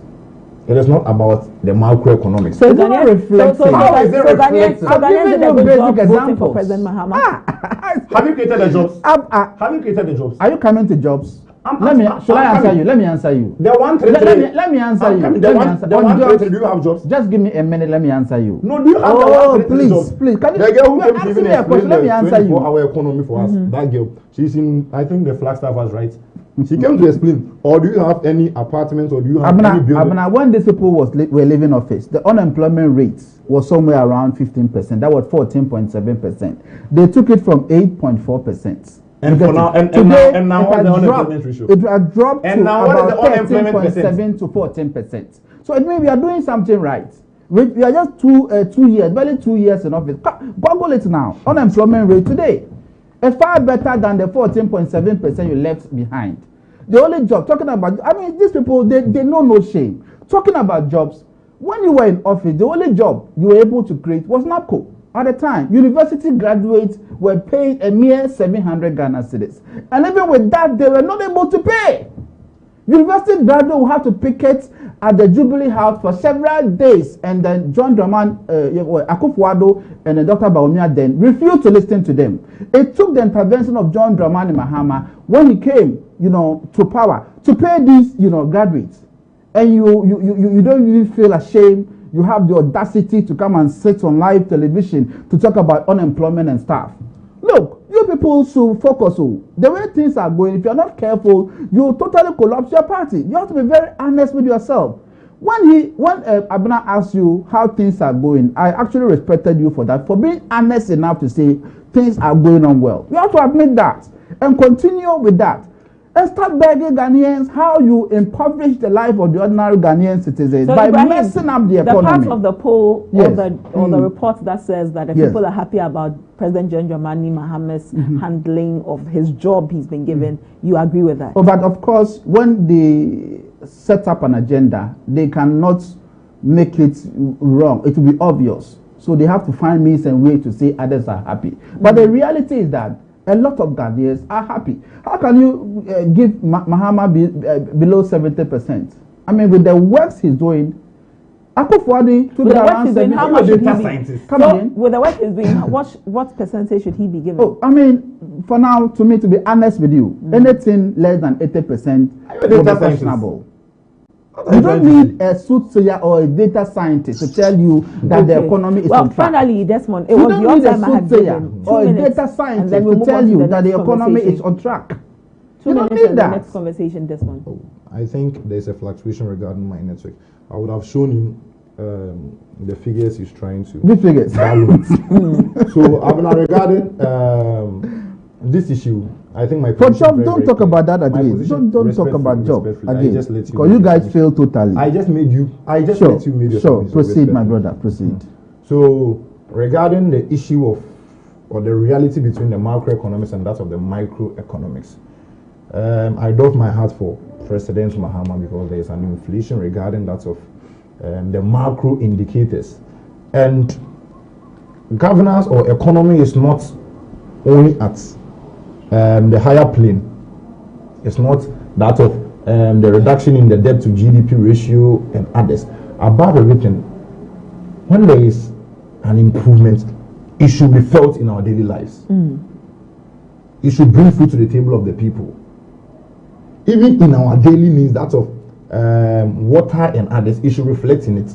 So it is very, very, very sad if my brother here goes out peddling or having conversation, telling people that there is a reduction in GDP, there is a fall in inflation, there is a cut from bank loans, bank interest loans and others, and it's not reflecting in the daily lives of the women selling at Kokumemle and Makola.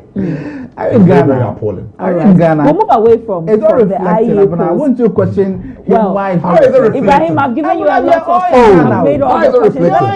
Let me move on to my next. He keeps saying that it's not reflecting. It's not reflecting. Ibrahim, I'm challenging given him a on this lot of platform, time. Ibrahim, giving him scenarios. Ibrahim, let me where move on to the next down. conversation. We'll look at Sedina Tamaklo, who has been extradited into the country to serve her 10-year term. Sedina Tamaklo is appealing the this 10-year jail term that has been handed over to her. Ibrahim, there are those who believe that this is going to be same old, same old. Sedina was extradited into Ghana. We have not seen anything. We did not see a picture of her in the country. Nothing to show she has come. This is a typical NDC maneuvering. The next thing we know, she's free and walking. Well, thank you very much. In the first place, this is not the first time, John Dramani Mahama administration prosecuting one of its own.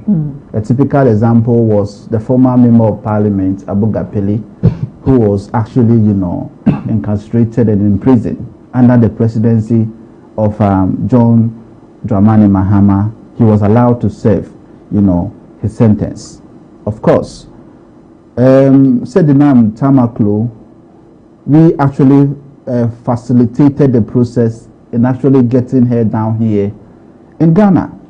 Because President Mahama has said it even today, that if you are an appointee in his government and you take it as an opportunity to enrich yourself, then find somewhere else to go. Under his government, there's no way an appointee can actually embezzle funds and actually go scot-free. It is actually committing to that. So, this is happening under our own government. We have asked her to actually, calm down and answer for all the allegations that were actually leveled against him. So I would think that Ghanaians should comment President John Dramani Mahama and the National Democratic Congress for taking such a bold step in actually extraditing, her to Ghana to actually face those charges. She's not going to face the charges, Ibrahim. No, to serve the sentence, the 10-year, sentence. And I'm sure if she has a right to appeal, she can go ahead. But she's appealing it. She's appealing, fine. But she has that right. But so far as the initial judgment stand, she'll have to, serve the sentence. But you see, the bigger issue is that why is she being in prison? She's in prison because she caused financial loss to the state. That's about 90 million Ghana cedis. Her case it's almost the same as that of Ken Ofori-Atta. But when it comes to Ken Ofori-Atta, also causing financial loss to the state, he is causing an amount of 1.43 billion Ghana cedis. 1.43 billion Ghana cedis. Compare that to 90 million Ghana cedis. The difference is very huge. Even though Ken Ofori-Atta, we haven't concluded, you know, his case. But his case has not gone to trial. These are charges. Yes, these are charges. You see, these are charges that will definitely see the light of day. Already the OSP have been taken to court. So as I'm talking to you now, the trial is on hold, pending the determination of clearance from the High Court. Once that is determined... Ibrahim, I think we are misinforming our viewers. There's no trial ongoing about Ken Ofori-Atta at the moment. It is for a reason why there are those who say that he should be brought in, and those who also say that if he cannot be extradited into the country, he be trialed in absentia. And so, to not risk misinforming our viewers, let us stay within the Sedina Tamaklo case, because he's not been tried, for us to level allegations at him. At this moment, these are charges leveled against Ken Ofori-Atta and some 7 others. Well, I agree with you. He's not being tried, but the OSP is actually investigating. He is actually investigating. Investigations. He's not investigations are going on. I mean, the Manasseh Azuri Awuni allegation of SMLs and all that, they are going on and all that. I think that was what the lawyers took to court to put the OSP on hold in some of these states. But I admit the trial hasn't started. But my point is that, I mean, once Sedinam Tamaklo has been dragged to Ghana to serve her sentence, Ghanaians should not hold the National Democratic Congress or this particular government. So not say anything, you know, when the time is due for us to also, you know, try Ken Ofori-Atta in absentia. Because the way things are going, that is how it will end. But aren't people already calling for Ken Ofori-Atta to be tried in absentia? Well, we will do that. I mean, but as I'm talking to you, there are some diplomacy going on. I mean, with the United States, trying every means possible to make it possible for him to be extradited to, you know, Ghana. But this man has money. He has hired the top lawyers in the United States. The top lawyers. Yes, of course. I mean, but you ask yourself, with which money? You know, some are alleging it's probably taxpayers' money. Some of these 1.4 billion. Let us not deal with allegations here, Ibrahim. Allegations. Ibrahim, I mean, again, at risk of not misinforming our viewers, let us not deal with allegations. But are you not aware that the monetary value of what we are saying, based on the investigation done by the OSP, we are talking about 1.43 billion Ghana cedis. That's public knowledge. Is it public knowledge that it is that money that is funding his lawyers? No, that's what people are saying. There are allegations going on there. But you cannot entirely rule out those allegations, because these are expensive lawyers. Not even Donald Trump can actually hire some of these lawyers. Are you sure? Oh, that's what we are saying, top lawyers. So, to me, I think it will be very difficult to get him down here because of the backing he's actually having in the United States. And you know, the United States, they are more interested in their what will benefit the country. Ofori-Atta has a lot of businesses in the United States. They look at their interests. And then getting someone like this opening businesses and all that, and with very good lawyers, actually, it's going to be very difficult. So the only thing we should do as of now is to try him in absentia. That's the best way to go. And so when we do that, and we also trigger the processes after, you know, the judge probably pronounce him guilty. You have actually veered from my conversation to Ken Ofori-Atta. We are on Sedina Tamaklo. Oh, I'm done with her. What I'm telling you. Okay, then if you are done, I'll come to this one, because today I'm not looking at Ken Ofori-Atta. I'm looking at so we can compare. You've spent more time on a topic that I'm not looking at than on what you want us to stay on the topic? Yes. Fine. In summary, let me say that we commend President John Dramani Mahama for taking this bold step and decision, dragging Sedinam to, you know, Ghana through the Attorney General and other relevant state agencies. This should serve as a deterrent to all government appointees, present and future government appointees, that no matter what you will do, you can't go scot-free. Okay. These were monies that were meant for, if anything to go about the sentence is actually accurate, even after an appeal is upheld, these were monies that were meant for highly impoverished Ghanaians. You get it? So it's in the right direction to serve as deterrent to all of us, including those currently serving similar positions in government. Desmond said Nata Makulu has been extradited to Ghana to serve her 10-year sentence. She's appealing it. That those, especially from your side, the NPP, who say that it's only optics. Well, the next thing we see said Nata Makulu would be walking scot-free. We've called so many times for her to be extradited. The nation has been calling. Now she's been extradited. Your party is pessimistic.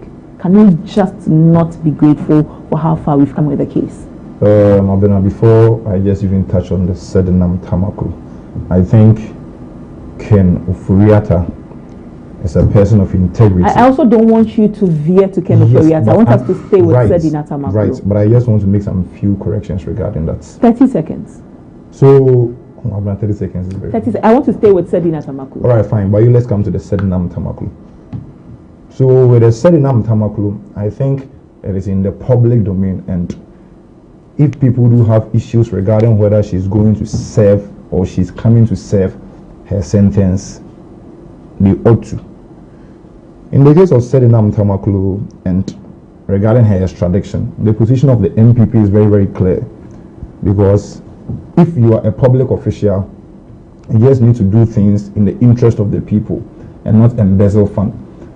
Looking at the Maslock, or she being Maslock's CEO, squandering or embezzling that fund is inhumane, and is very, very, very devilish, because the low-level people who are the markets and others, through Maslock, or Maslock is the only way they can even get government respite. So embezzling fund that are meant for these people is something that we need to really look at. But Ali was saying something regarding the Sedinam Tamakulu. You see, one thing about this issue, the Sedinam Tamakulu issue, is her name is Sedina. Is it? It's not Sedinam. Okay, Sedi. Let me use Tamakulu. Let me just use Tamakulu. One thing people are saying, and I think we just need to look at is this current administration, when it comes to cancelling or just throwing out issues out of court, they are doing well regarding that. In the case of Atuforsen, they threw it out of court. In this case, they threw it out of court. So if people are asking questions regarding that, they ought to. But that is not even the problem. They said Sedina Tamakulu has been extradited into the country, and she's about serving her sentence. But the question is, where is she? Have we seen any media coverage that is telling us that she's in the country?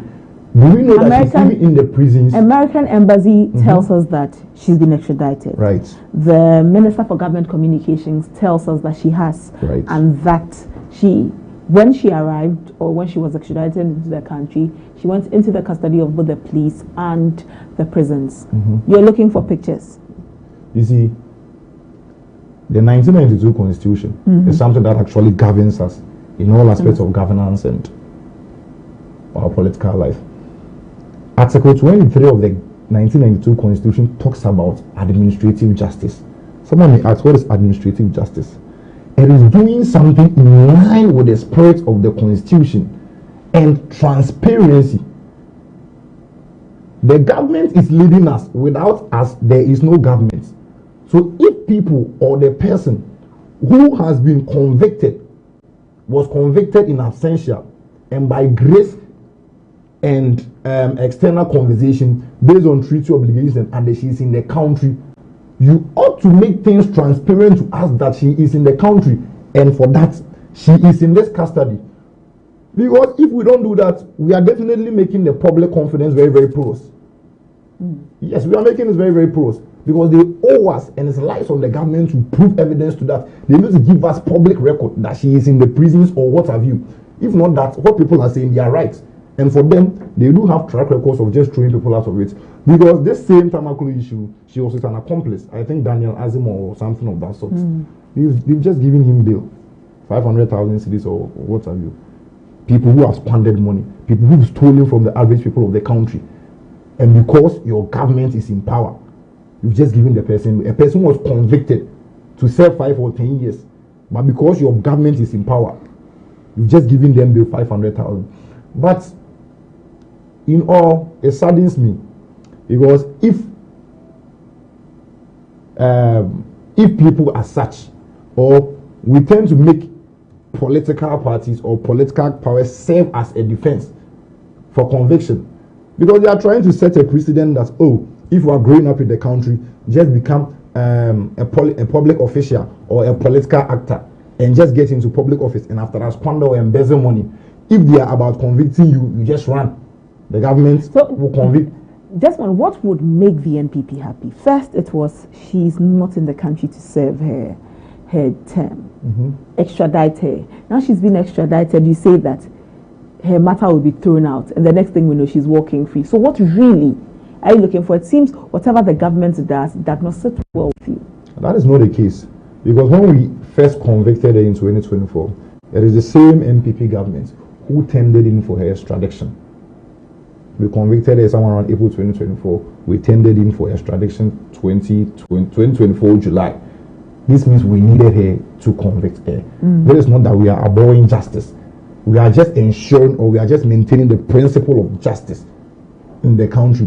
But the conversation is bringing her to this country. The government owes us a transparent conduct that's enshrined in Article 23, that administrative bodies should be clear in their dealings. You can't be dealing clandestinely. Is the country a secret court? So why is it that when she was extradited into the country, they just made pronouncement that she's in the country, but not showing us pictures that she's in the cells or what have you? Do you have any answers to that? They do have no answers. Because for her being extradited, they told us that said Nantamaklu is in the country. But they are also saying that she is in the prisons or what have you. But there are no pictures, there are no public records regarding that. There is nothing to buttress. So if people or citizens of the country are saying that they don't trust the NDC government, then they ought to say, because these are the same people when Atoforsin's case came into was in Supreme Court. They placed to their public gallery. They just quash it. Atoforsin and some Atoforsin, Governor Esiama Opuni's case. This Opuni was a person who embezzled fund. But what did they do to the case? They just quash it. And what is very, very, very surprising and very, very, very, very interesting is the people convicted said in Nantamaklu together with an accomplice, Daniel Azim, the operations manager. These people were convicted. And Daniel Azim was in prison, but his government came into power, so he went for only 1 and I think half, and they're giving him someone who is convicted, and that is what we want to set as precedent for the country. We'll forward to see what more happens with Sedina. But I don't know whether he doesn't believe in our court system, because it wasn't President Mahama or me, Ibrahim Ali, sitting here who actually granted, Daniel Azim bail. They followed due process. His lawyers thought that the sentence was too harsh, or they had problem with it. So they went to the appeal court, and was set aside. It was set aside and granted bail. So I mean, if you speak like that, then it means you are telling us that. So if you follow that same, so it means you are telling us that you don't believe in our court system. Let due process work. Today you believe. If said the name time, but because we have reset you believe the court of NPP. Yes, because we have reset the court. That people will take. We reset. Let me listen to Ibrahim for just a. Yeah, you see.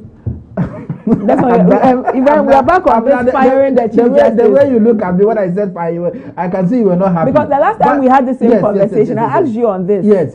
Because it goes back to what some Ghanaians believe. I'm happy I answered, because if even we didn't have a private citizen petitioning for the chief justice to be fired, I, a known communicator would have done so. Okay. So I think it was fair. You see, so he should believe in a court system. He have reset the court. So if they have reasons and they go to court and the court grant that, I mean, why should we have problem with that? So we should expect that Sedina Tamaklo will win. Of course, she has a right appeal. as Ghanaian. If she think that she was fairly, handed this, sentence and still think that she's innocent, she has right as Ghanaian to see a lawyer so they can also, go for an appeal and all that to actually release, her. We have no problem. The courts, we have three arms of government. We have the judiciary, we have the executive, and we have the legislature. So let us allow the institution to do their jobs independently and don't have to, accuse one particular organ because of the action of another or not. I mean, when we do that, it's absolutely not fair for us. Right, Ibrahim, thank you. Let me take a quick break. When I return, we'll look at our last conversation. President Mahama has barred appointees from receiving awards quickly. And so after this break, we'll do that. Stay with me.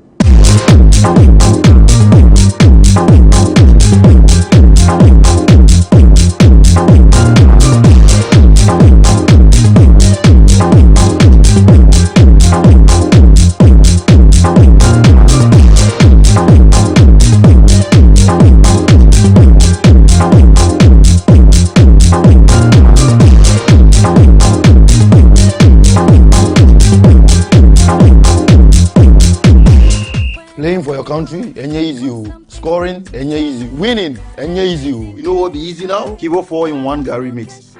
Easy. It gets everything inside. Gary, creamer, sugar, roasted groundnuts. Just add water. Sharp my soakings make ready. Taste and energy. Made easy. I'm a match winner, but the real champion is Kibo 4-in-1 Gary mix. Champion taste. Also available strawberry, coconut, and chocomore. This advert is FDA approved. The culture never chills, and neither do we. Viral moments, breaking stories, new drops, exclusive interviews, spotlight artists shaping the sound right now, and our African star of the week taking over timelines. Then it's straight to the top 10, the songs running the streets, owning your playlist and living rent-free in your head. No skips, just hits, pure vibes. This is the Rundown, your ultimate destination for everything entertainment.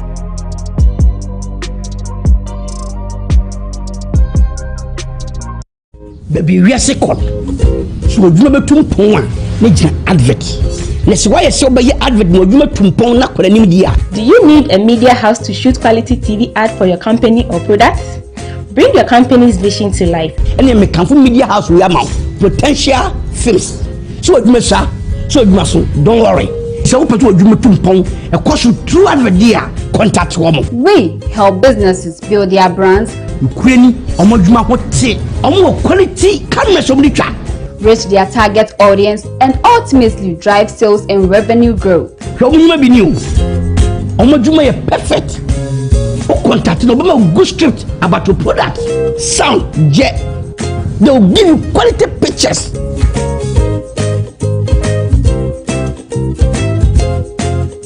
How do you see it? How do you feel it? Wow. So picture now na makasa. First number way 0541 16 28 28. And repeat 0541 16 28 28. Call them. Number one Potential Films. We believe in quality.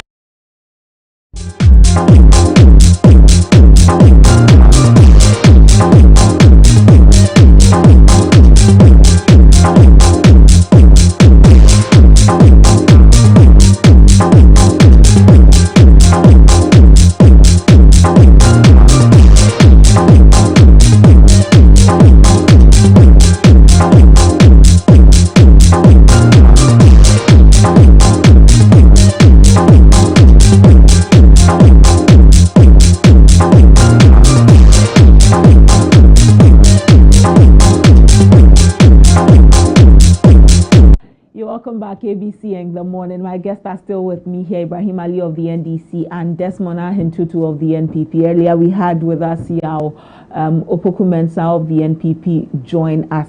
Our last conversation for this morning. Over the weekend, some ministers were awarded minister CEOs of state institutions. They came under a lot of fire, a lot of backlash. President Mahama, through his executive secretary, says that, pause, you are not allowed to take any awards. if there's anybody to commend you for the work you are doing, to be the people of Ghana on the work you've done. And the highest would be if you are retained in the position you are in, you are reassigned or even told to relieved of your duties. Let's look at that. Did they have to get to this point? Ibrahim. Oh, you start with me. Start with this one. Almost all the topics. You started with me. I started the one. Yeah, because I concluded. Let's start with so you know what? I'm going to give you what you want and start with Desmond. You are going to do what? Give you what you want and start with Desmond. Our ministers and CEOs of state institutions received awards. Many people, especially from the NPP, say that it was tone deaf of them because of the situation we find ourselves as a people. Flood here and there, fires, buildings collapsing, and they were busily receiving awards. Really, was it tone deaf? When a person assumes a public office, one thing we just have to be careful regarding it is the public trust or the confidence the people repose in us. For me, and I think the position of the NPP too is we don't even abhor awards or we don't even abhor recognition. Because if someone has worked and you are to award that person or you are to recognize that person in a kind of level, I think it serves as a motivation for other people to also thrive in different sectors, and collectively it helps in building the country. But however, the question should be about the impropriety of the award, the transparency, and above all, the accountability of it. When you look at the award, is to recognize an effort of CSOs, ministers, and what have you. But the question that we need to ask ourselves, were these awards or were these people awarded based on merits, based on their contribution, or merely or because they contributed to the establishment of the award scheme? And if the latter is the answer, then it's a bit problematic.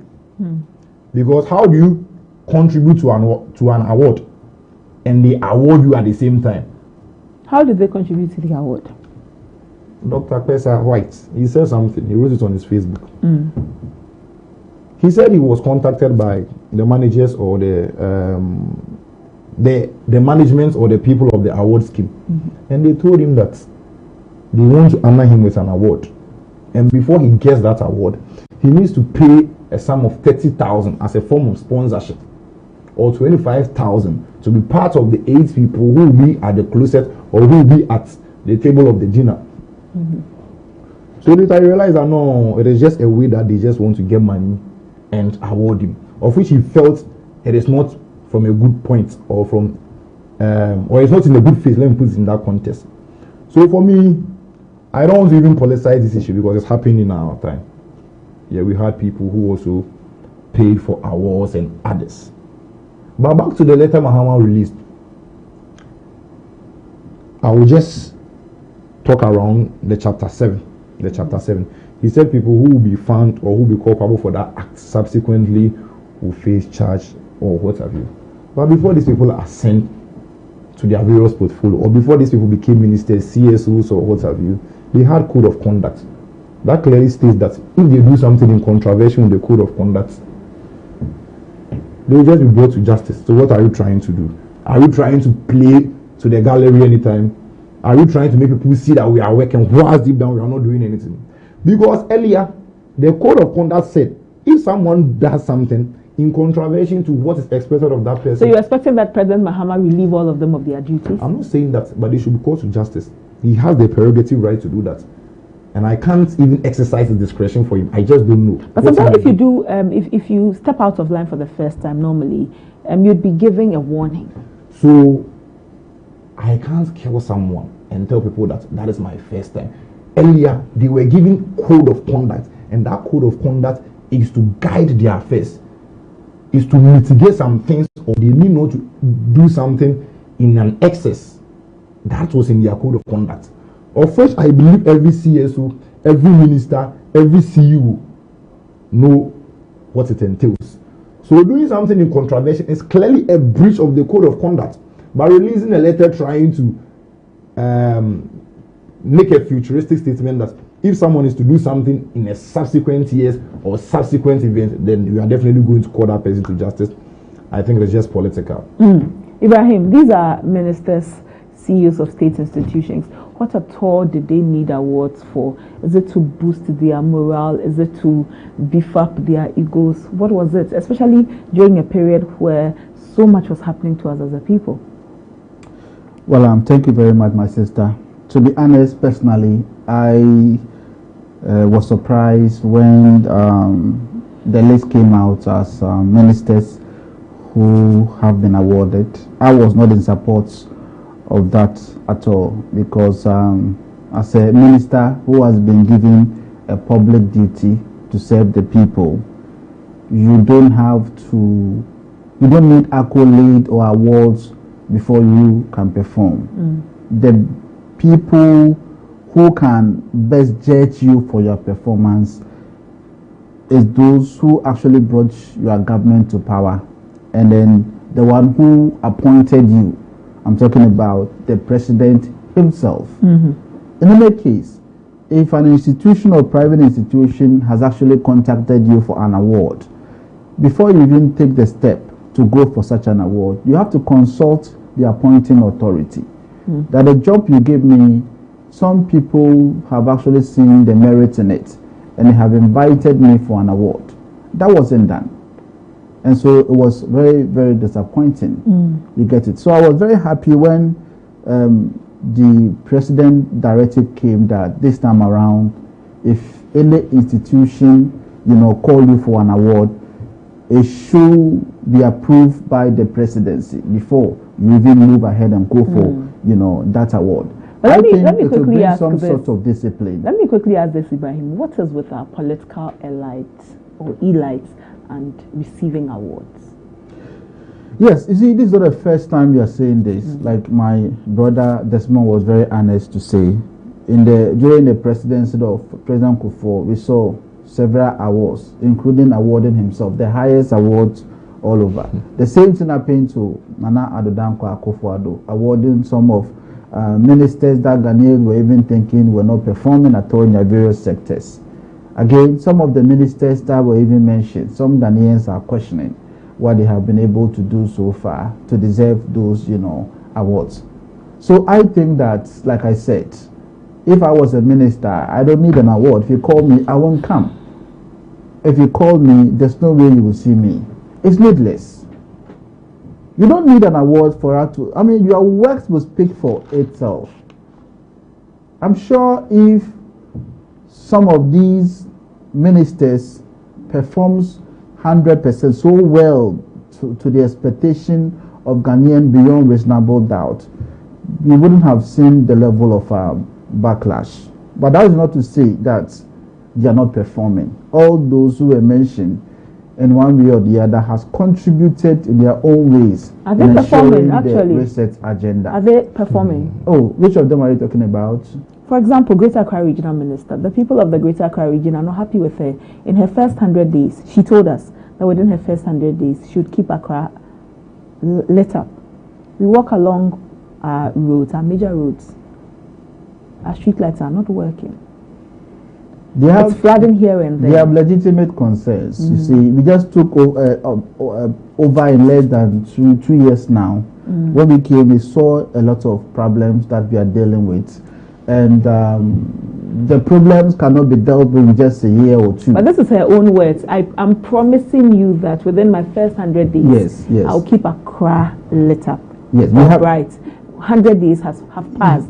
We are in 18 months. Yes. Accra is that. We haven't seen much, to be honest, especially in terms of the flooding and all that. It's still problematic. Something serious needs to be done. See, that's why I'm saying that. That's what to say. She's doing other things. A lot of decongestion works are going on. A lot of things are going behind the scene. But it should be obvious. The major ones is what you have to deal with.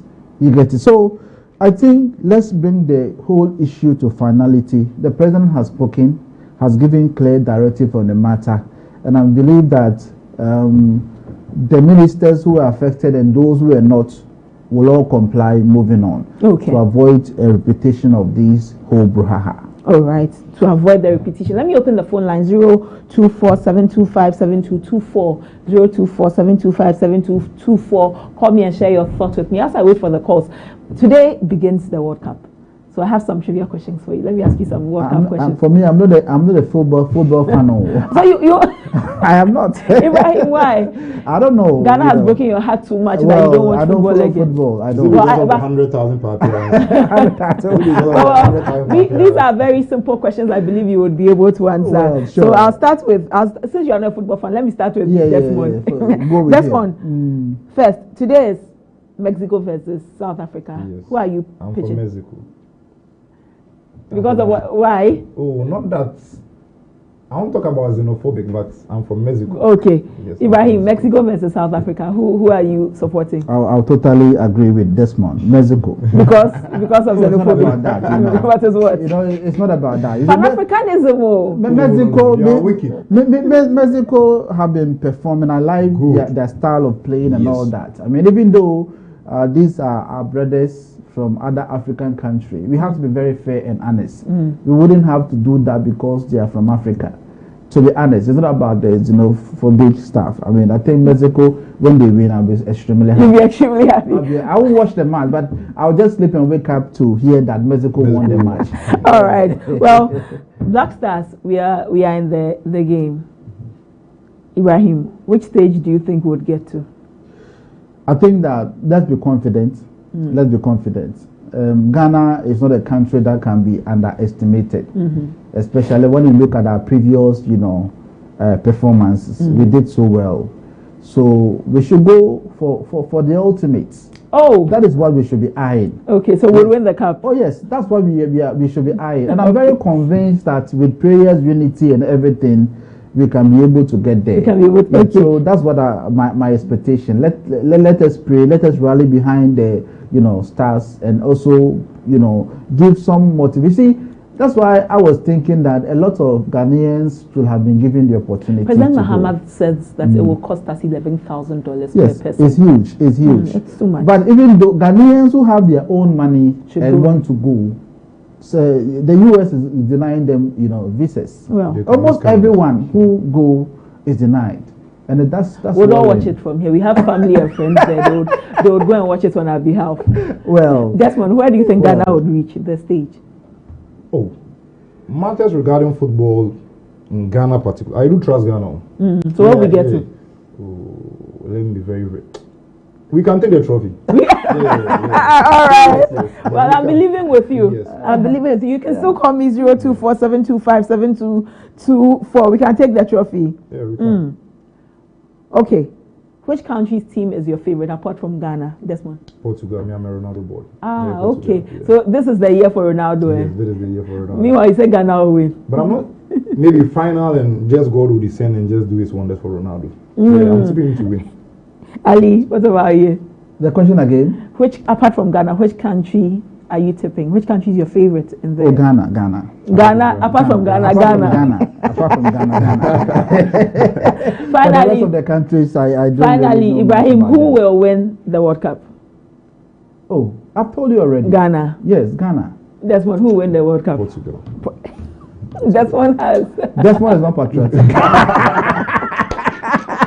Desmond is not patriotic at all. He's putting his favorite player ahead of the country.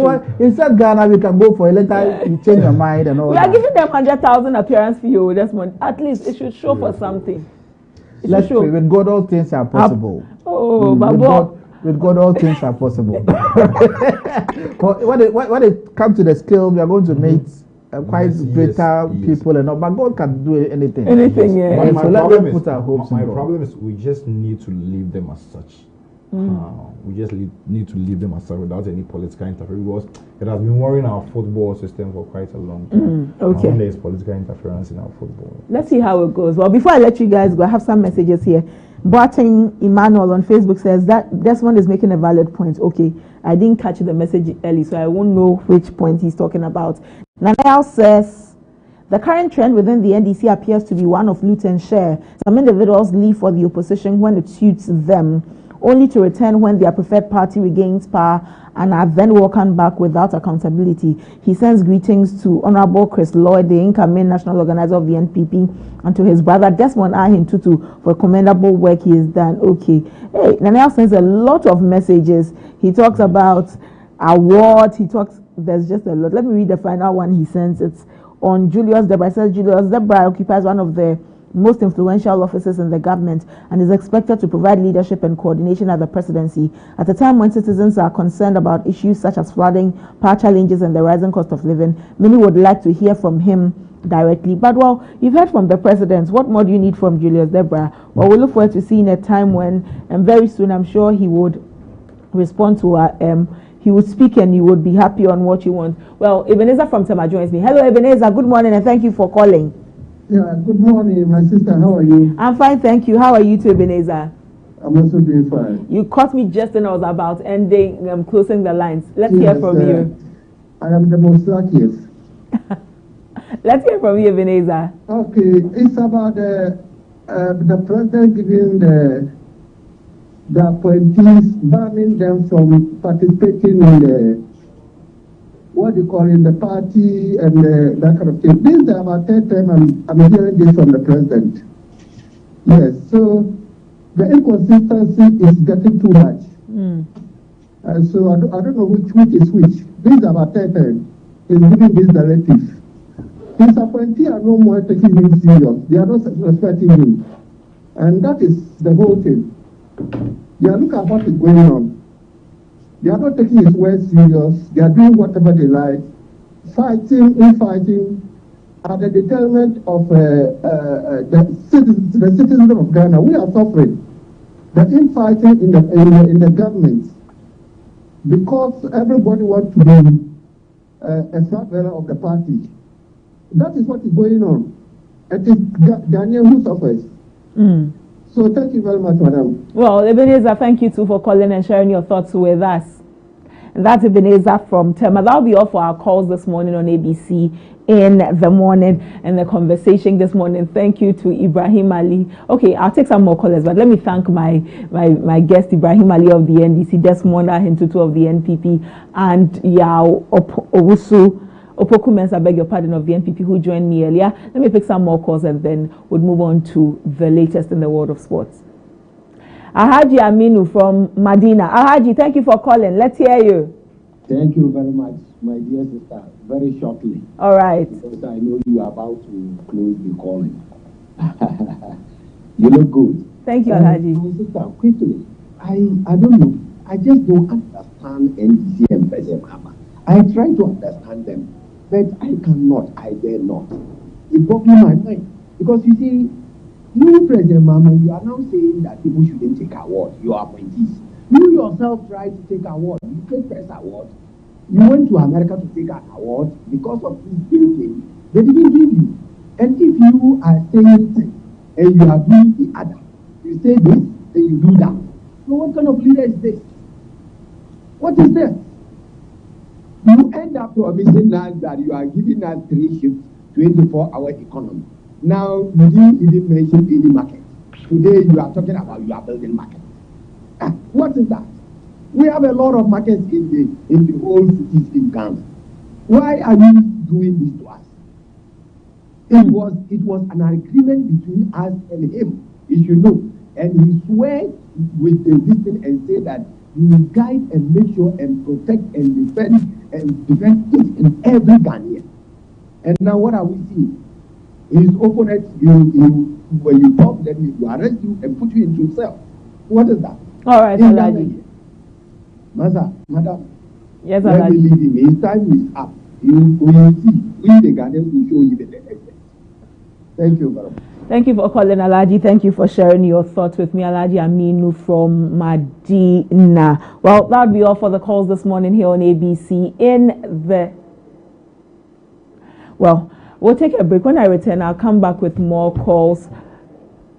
Hello, good morning. Hello, good morning. Good morning. What's your name and where are you calling from? Yeah, my name is Kelly from East Legon. Thank you for calling, Kelly. Let's hear you. Yeah, I have a lot to say concerning the rating approvals, and also I wanted to say something about the banning of appointees as well. No? Please go ahead. I noticed that a lot has been happening, but I just want to say a few things about the rating approval. This country, I believe it's high time for people to believe that the President John Dramani Mahama is the best president of Ghana, regardless of whichever party you belong, whether NDC, NPP, CPP, or BBC. This is Ghana. And when it has to do with Ghana, all of us have to come together to realize that fact. And it's high time we move from going on television to say what we want people to hear, and then to saying what we want the nation to know. Because this country, regardless whoever comes to power, we should believe that they are all quality, they are good, and they can serve the nation well. So the rating approval, I think this is politically motivated, and it might not be real. Okay. Secondly, for a president to, restrict ministers from receiving award, I mean, this is a country that everybody can just get up and do whatever they want without knowing that we have highest authority. So it is the president's mandate, it is the responsibility of the president of this country to stop anybody from taking any, leadership or any position or any champions, that is not in consonance with the will of the government. So I believe what he has done is correct. It's accurate. And please, let all of us, whichever party you belong, let us always come on television to tell Ghanaians and foreign nationals who are listening what Ghana is and not what we want, the rest of the people to hear. All right. Please, there's nothing wrong with the government. There's nothing, even about me. I was supporting NDC right from time memorial before I went to NPP. So there's nothing wrong with any of this party. NPP is the best party. NDC is the best party as well. So we should believe that, so that we all work together to mitigate crisis in the country. But if we are always coming on television, to tell people what we want them to hear, leaving the reality behind, that is complicated. Okay. So please, whoever come on television to tell Ghanaians something should come with credible source of information that Ghanaians are willing to listen. Thank you. Thank you, Kelly. Kelly from East Legon also sharing his thoughts on the conversations we've been having. Let me hear from you too. 024-725-7224, 024-725-7224. I'd love so much to hear your thoughts on all of the conversations we've been having today here on ABC in the morning. Call and let's hear from you. Share your thoughts with me on today's conversations. It would be great to hear your thoughts on the matters. The Minority Health Committee was in, minority members on the Health Committee went to the Ashanti region to inspect some hospitals that they believe should be operationalized by now at the Afari military hospital. They clashed with the military there. You can share your thoughts on that for me. President Mahama says that you cannot accept any awards unless I have given my express permission. Said Inat Amako has been extradited into the country. Mahama's rating approval falls a little, albeit people still confident about the work he is doing as president. You can share your thoughts with me. I'd love so much to hear from you here on ABC in the morning. It will be great to hear your thoughts on all of these conversations here on the show this morning. We'll take a break at this time. When we return, we bring you the latest in the world of sports. Do stay with us.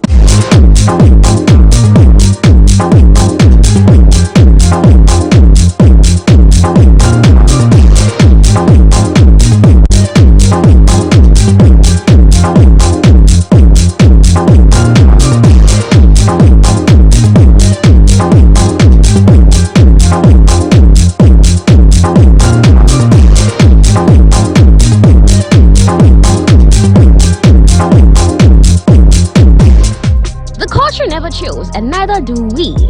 Viral moments, breaking stories, new drops, exclusive interviews, spotlight artists shaping the sound right now, and our African star of the week taking over timelines.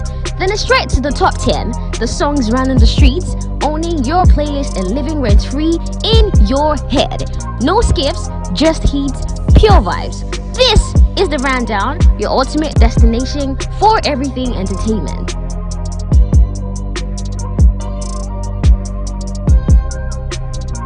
Baby, we are second. So you remember to point major advert. Let's why so by advert no you to point na kwala nim dia. Do you need a media house to shoot quality TV ad for your company or products? Bring your company's vision to life. And you make media house we are now potential films. So you must so you must don't worry. So you to point a course through advert dia contact woman. We help businesses build their brands. Ukraine omoduma hote omo quality can measure reach their target audience and ultimately drive sales and revenue growth. Omoduma be new. Omoduma is perfect. O contact no be good script about your product, sound, jet. They will give you quality pictures.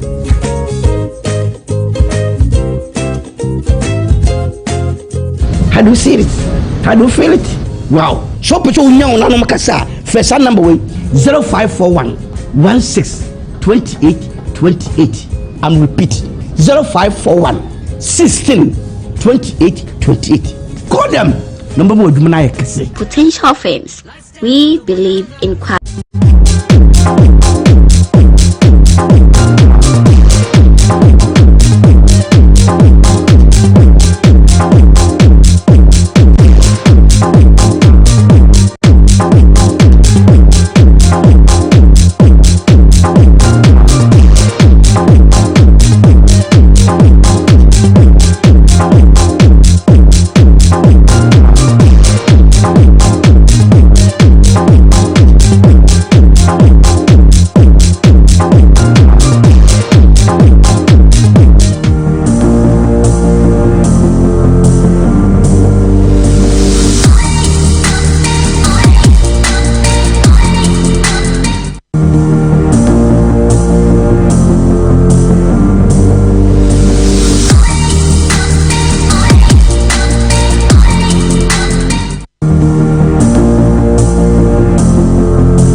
Welcome back. It's time for the latest in the world of sports. James Ohinba Makion is here. I will not even ask how many days we have to the World Cup today. Yeah, it's 11th June. Yeah, this is the first day of the World Cup. It is. So we are counting upwards again. Day one of the World Cup. Day one of the World Cup. That's how we are. I am so excited. Yeah. I mean, I saw a presser by the FIFA president. Yeah. To say I was unimpressed is an understatement. Makion, bring us the latest in the world of sports. So let's bring you the latest in the world of sports. Today is the first day of the 2026 FIFA World Cup, the 23rd edition of the FIFA World Cup, which is set to be hosted by Mexico, Canada, and the United States of America. Let's bring you our World Cup fact for today, and let's look at something interesting. You know, Mexico are playing their game today. Mexico have appeared in more FIFA World Cup opening matches than any other nations. They have appeared in the opening matches 8 times, and this will be their 9th time of playing the World Cup as opening game. The last time they played an opening game was in 2010 against South Africa, an opponent they are meeting tonight for the curtain raiser or for the start of the 2026 FIFA World Cup. So that was our World Cup fact for today. Now let's head to the USA, where yesterday Gianni Infantino, who is the president for FIFA, gave some statements. He says that concerning the referee Omar Nathan, who was the Somalian referee who was asked to go back due to some immigration laws, he says that FIFA doesn't have control of those immigration rules. Let's have a listen to Gianni Infantino. We work on everything. We try to solve everything. Sometimes to immediately start screaming and shouting has the opposite effect of finding a solution.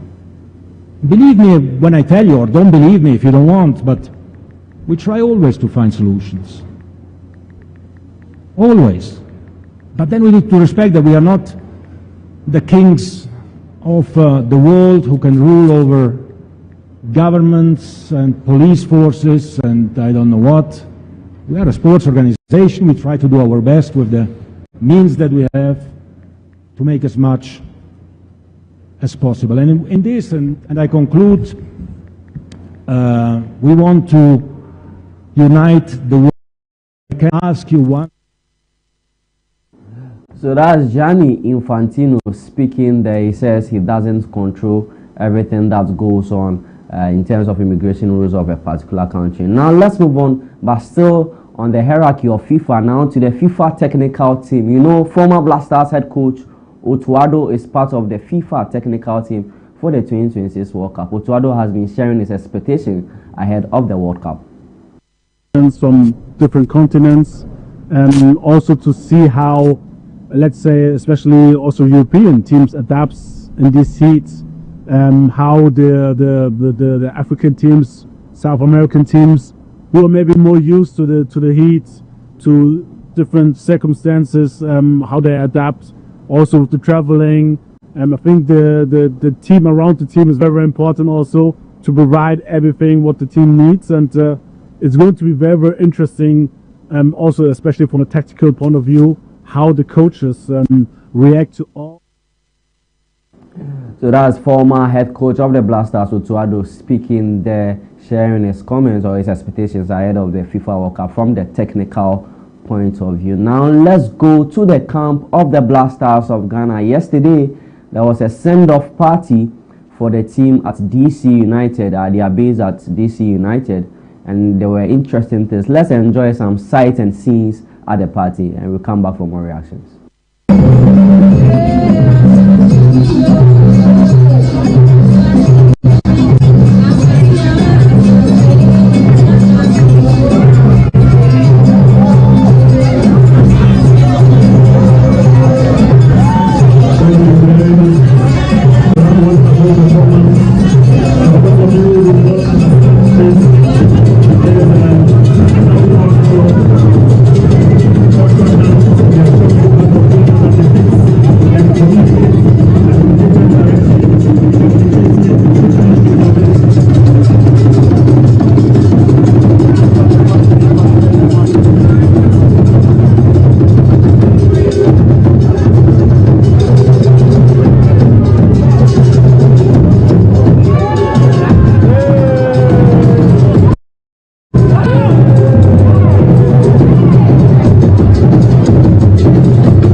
So those are some exciting scenes from the camp of the Black Stars. Remember, they are leaving Washington, D.C.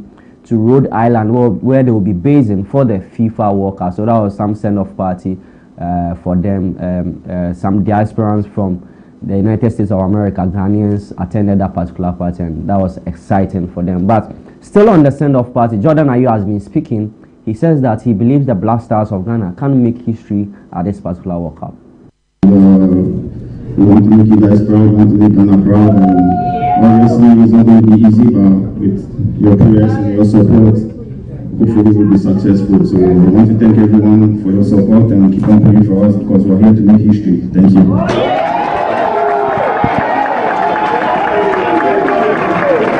Thank you, Captain. Thank you. Yes, so Jordan Ayew says Ghana will make history at the World Cup, assuring the Ghanaians in there. But still on the World Cup, and this time around, Lawrence Atizigi, who is the goalkeeper for the Black Stars of Ghana, has been praising Carlos Queiroz for his coaching experience and also the way he has taken the team through the preparations for the FIFA World Cup. He's optimistic that with these preparations, the Black Stars can do well. And yeah, we're looking forward to this moment. He's a very experienced coach. He's got a lot of information. So yeah, you just have to take the good information he gives out and yeah, try to make use of it. The expectation is just a teamwork. We're going to fight to the end. We're going to give it all, and we hope that we're going to make Ghanaians proud. Yeah, I think it's really a good team. We all together, we fight for each other. You can see that there is really positive vibes each and every time, and this is what we like, and this is what we want. We want to keep on with this positive energy into the games, and we hope that we can make a very good World Cup. As a kid, everyone dreams to play in this big platform, and for me it's actually a big dream, because you get to face big players, you get to have a nice atmosphere, a lot of people in stadium, the support, the love, and it's really a good experience for me, and I'm really looking forward to it. I think there has to be the dedication for the game. So that is Black Stars goalkeeper Lawrence Atizigi speaking ahead of the tournament. Remember, Ghana will play against Panama on 17 June, and that will be their first ever game in the FIFA World Cup. Today, match day 1 of the FIFA World Cup starts today, and it's Mexico versus South Africa. A lot of Ghanaians are supporting. What's your Mexican name? Now every Ghanaian has a Mexican we name. do. We are supporting today. Mexico. My guests were all supporting Mexico. They said they won't support South Africa. We are supporting Mexico. What happened to Pan-Africanism? Oh, wait. Do they understand Pan-Africanism? They will really be doing that. So my name is James Rodriguez. That's my Mexican name for today. So let's do a preview of that particular game. I know John Vasquez has been speaking ahead of the game. John Vasquez is a player for the Mexican team, and he says that Mexico is ready for South Africa. Creo que son dos momentos diferentes de mi carrera. La Copa del Mundo pasada, soy consciente que no llegué yo, por mis propias cuentas, no llegué en un buen momento futbolístico. No hay que estar con muchos rodeos, no hay que echar culpas a nadie. Yo fui el único que no estuve a la altura y gracias a Dios me pude colar en la lista final. Una buena sensación, sabía que no iba a haber tantas oportunidades. Lo tomé positivamente, creo que las sensaciones que viví ahí, mis compañeros, So what John Vasquez is saying, that Mexico will do well at the World Cup. Now let's move on to the other side, to African brothers, South Africa. Their head coach is Hugo Broos. Hugo Broos says he has studied the Mexican team so well. They played the 2010 FIFA World Cup first game, and they are playing this time around. He believes that with their preparations, Mexico can beat Canada and even top the group. Modern technology gave us the possibility to watch all those games and all the players. So this is what we did. We are very good prepared. So we have analysts who looked at many games of Mexico, who looked also at players who play not in Mexico. So from that side, I think we have enough information to know everything. I think. You never know with the coach. Maybe he has a little secret that we don't know, but that we will see tomorrow. So we know very well the team of Mexico City. So that is Hugo Broos, who is the head coach for the South African team. Tonight, they play their first game in the FIFA World Cup against Mexico at the Estadio Azteca. It is one of the stadiums that has hosted majority of World Cup games. Remember, at 2 a.m. there is another game. There is South Korea versus Czech Republic in there. Then tomorrow at 7 p.m. there is Bosnia-Herzegovina versus Canada in there. So that will be for match day 1, and that will be for sports on ABC in the morning with me, James Ohinba-Makion. James Ohinba-Makion, we look forward to game time this afternoon at 12:30 p.m. First day of World Cup. I know it's going to be madder than the normal game time. We'll enjoy all of the conversations there. But this evening at what, 7 p.m.? 7 p.m. Yes. Mexico versus South Africa. And then at 2 a.m. South Korea versus Czech Republic. Interesting. Oh, the Czech we played. Yeah. All right. Interesting. It's very funny. You go on social media, and even the Mexicans are confused at how they are receiving a lot of support from Africa. Yeah, they don't understand. If South Africa wins this game, it's over for everybody. Well, we'll see how it goes. We'll be following the game. The game to be played in the evening, but it's football. Comes once every 4 months, and we'll do all to follow. Let me say a big thank you to Michael Wali, a local reporter who spoke with us this morning on ABC in the morning, to Ibrahim Ali, a member of the NDC communications team, to Desmond Ahintu, a member of the NPP communications team, and Yao Opoku-Mensah, a member of the NPP communications team, for joining me this morning for the conversations. Thank you to you, my viewers, my texters, my callers, for joining me this morning. There's no ABC in the morning without you, and so I'm most grateful to you. To the production and technical team for putting together today's show. I wish you the very best of the day. Today is the beginning of World Cup. Let's clad our Ghana colors and support the Black Stars to victory. I am ABENA MANTE. Enjoy the rest of your day.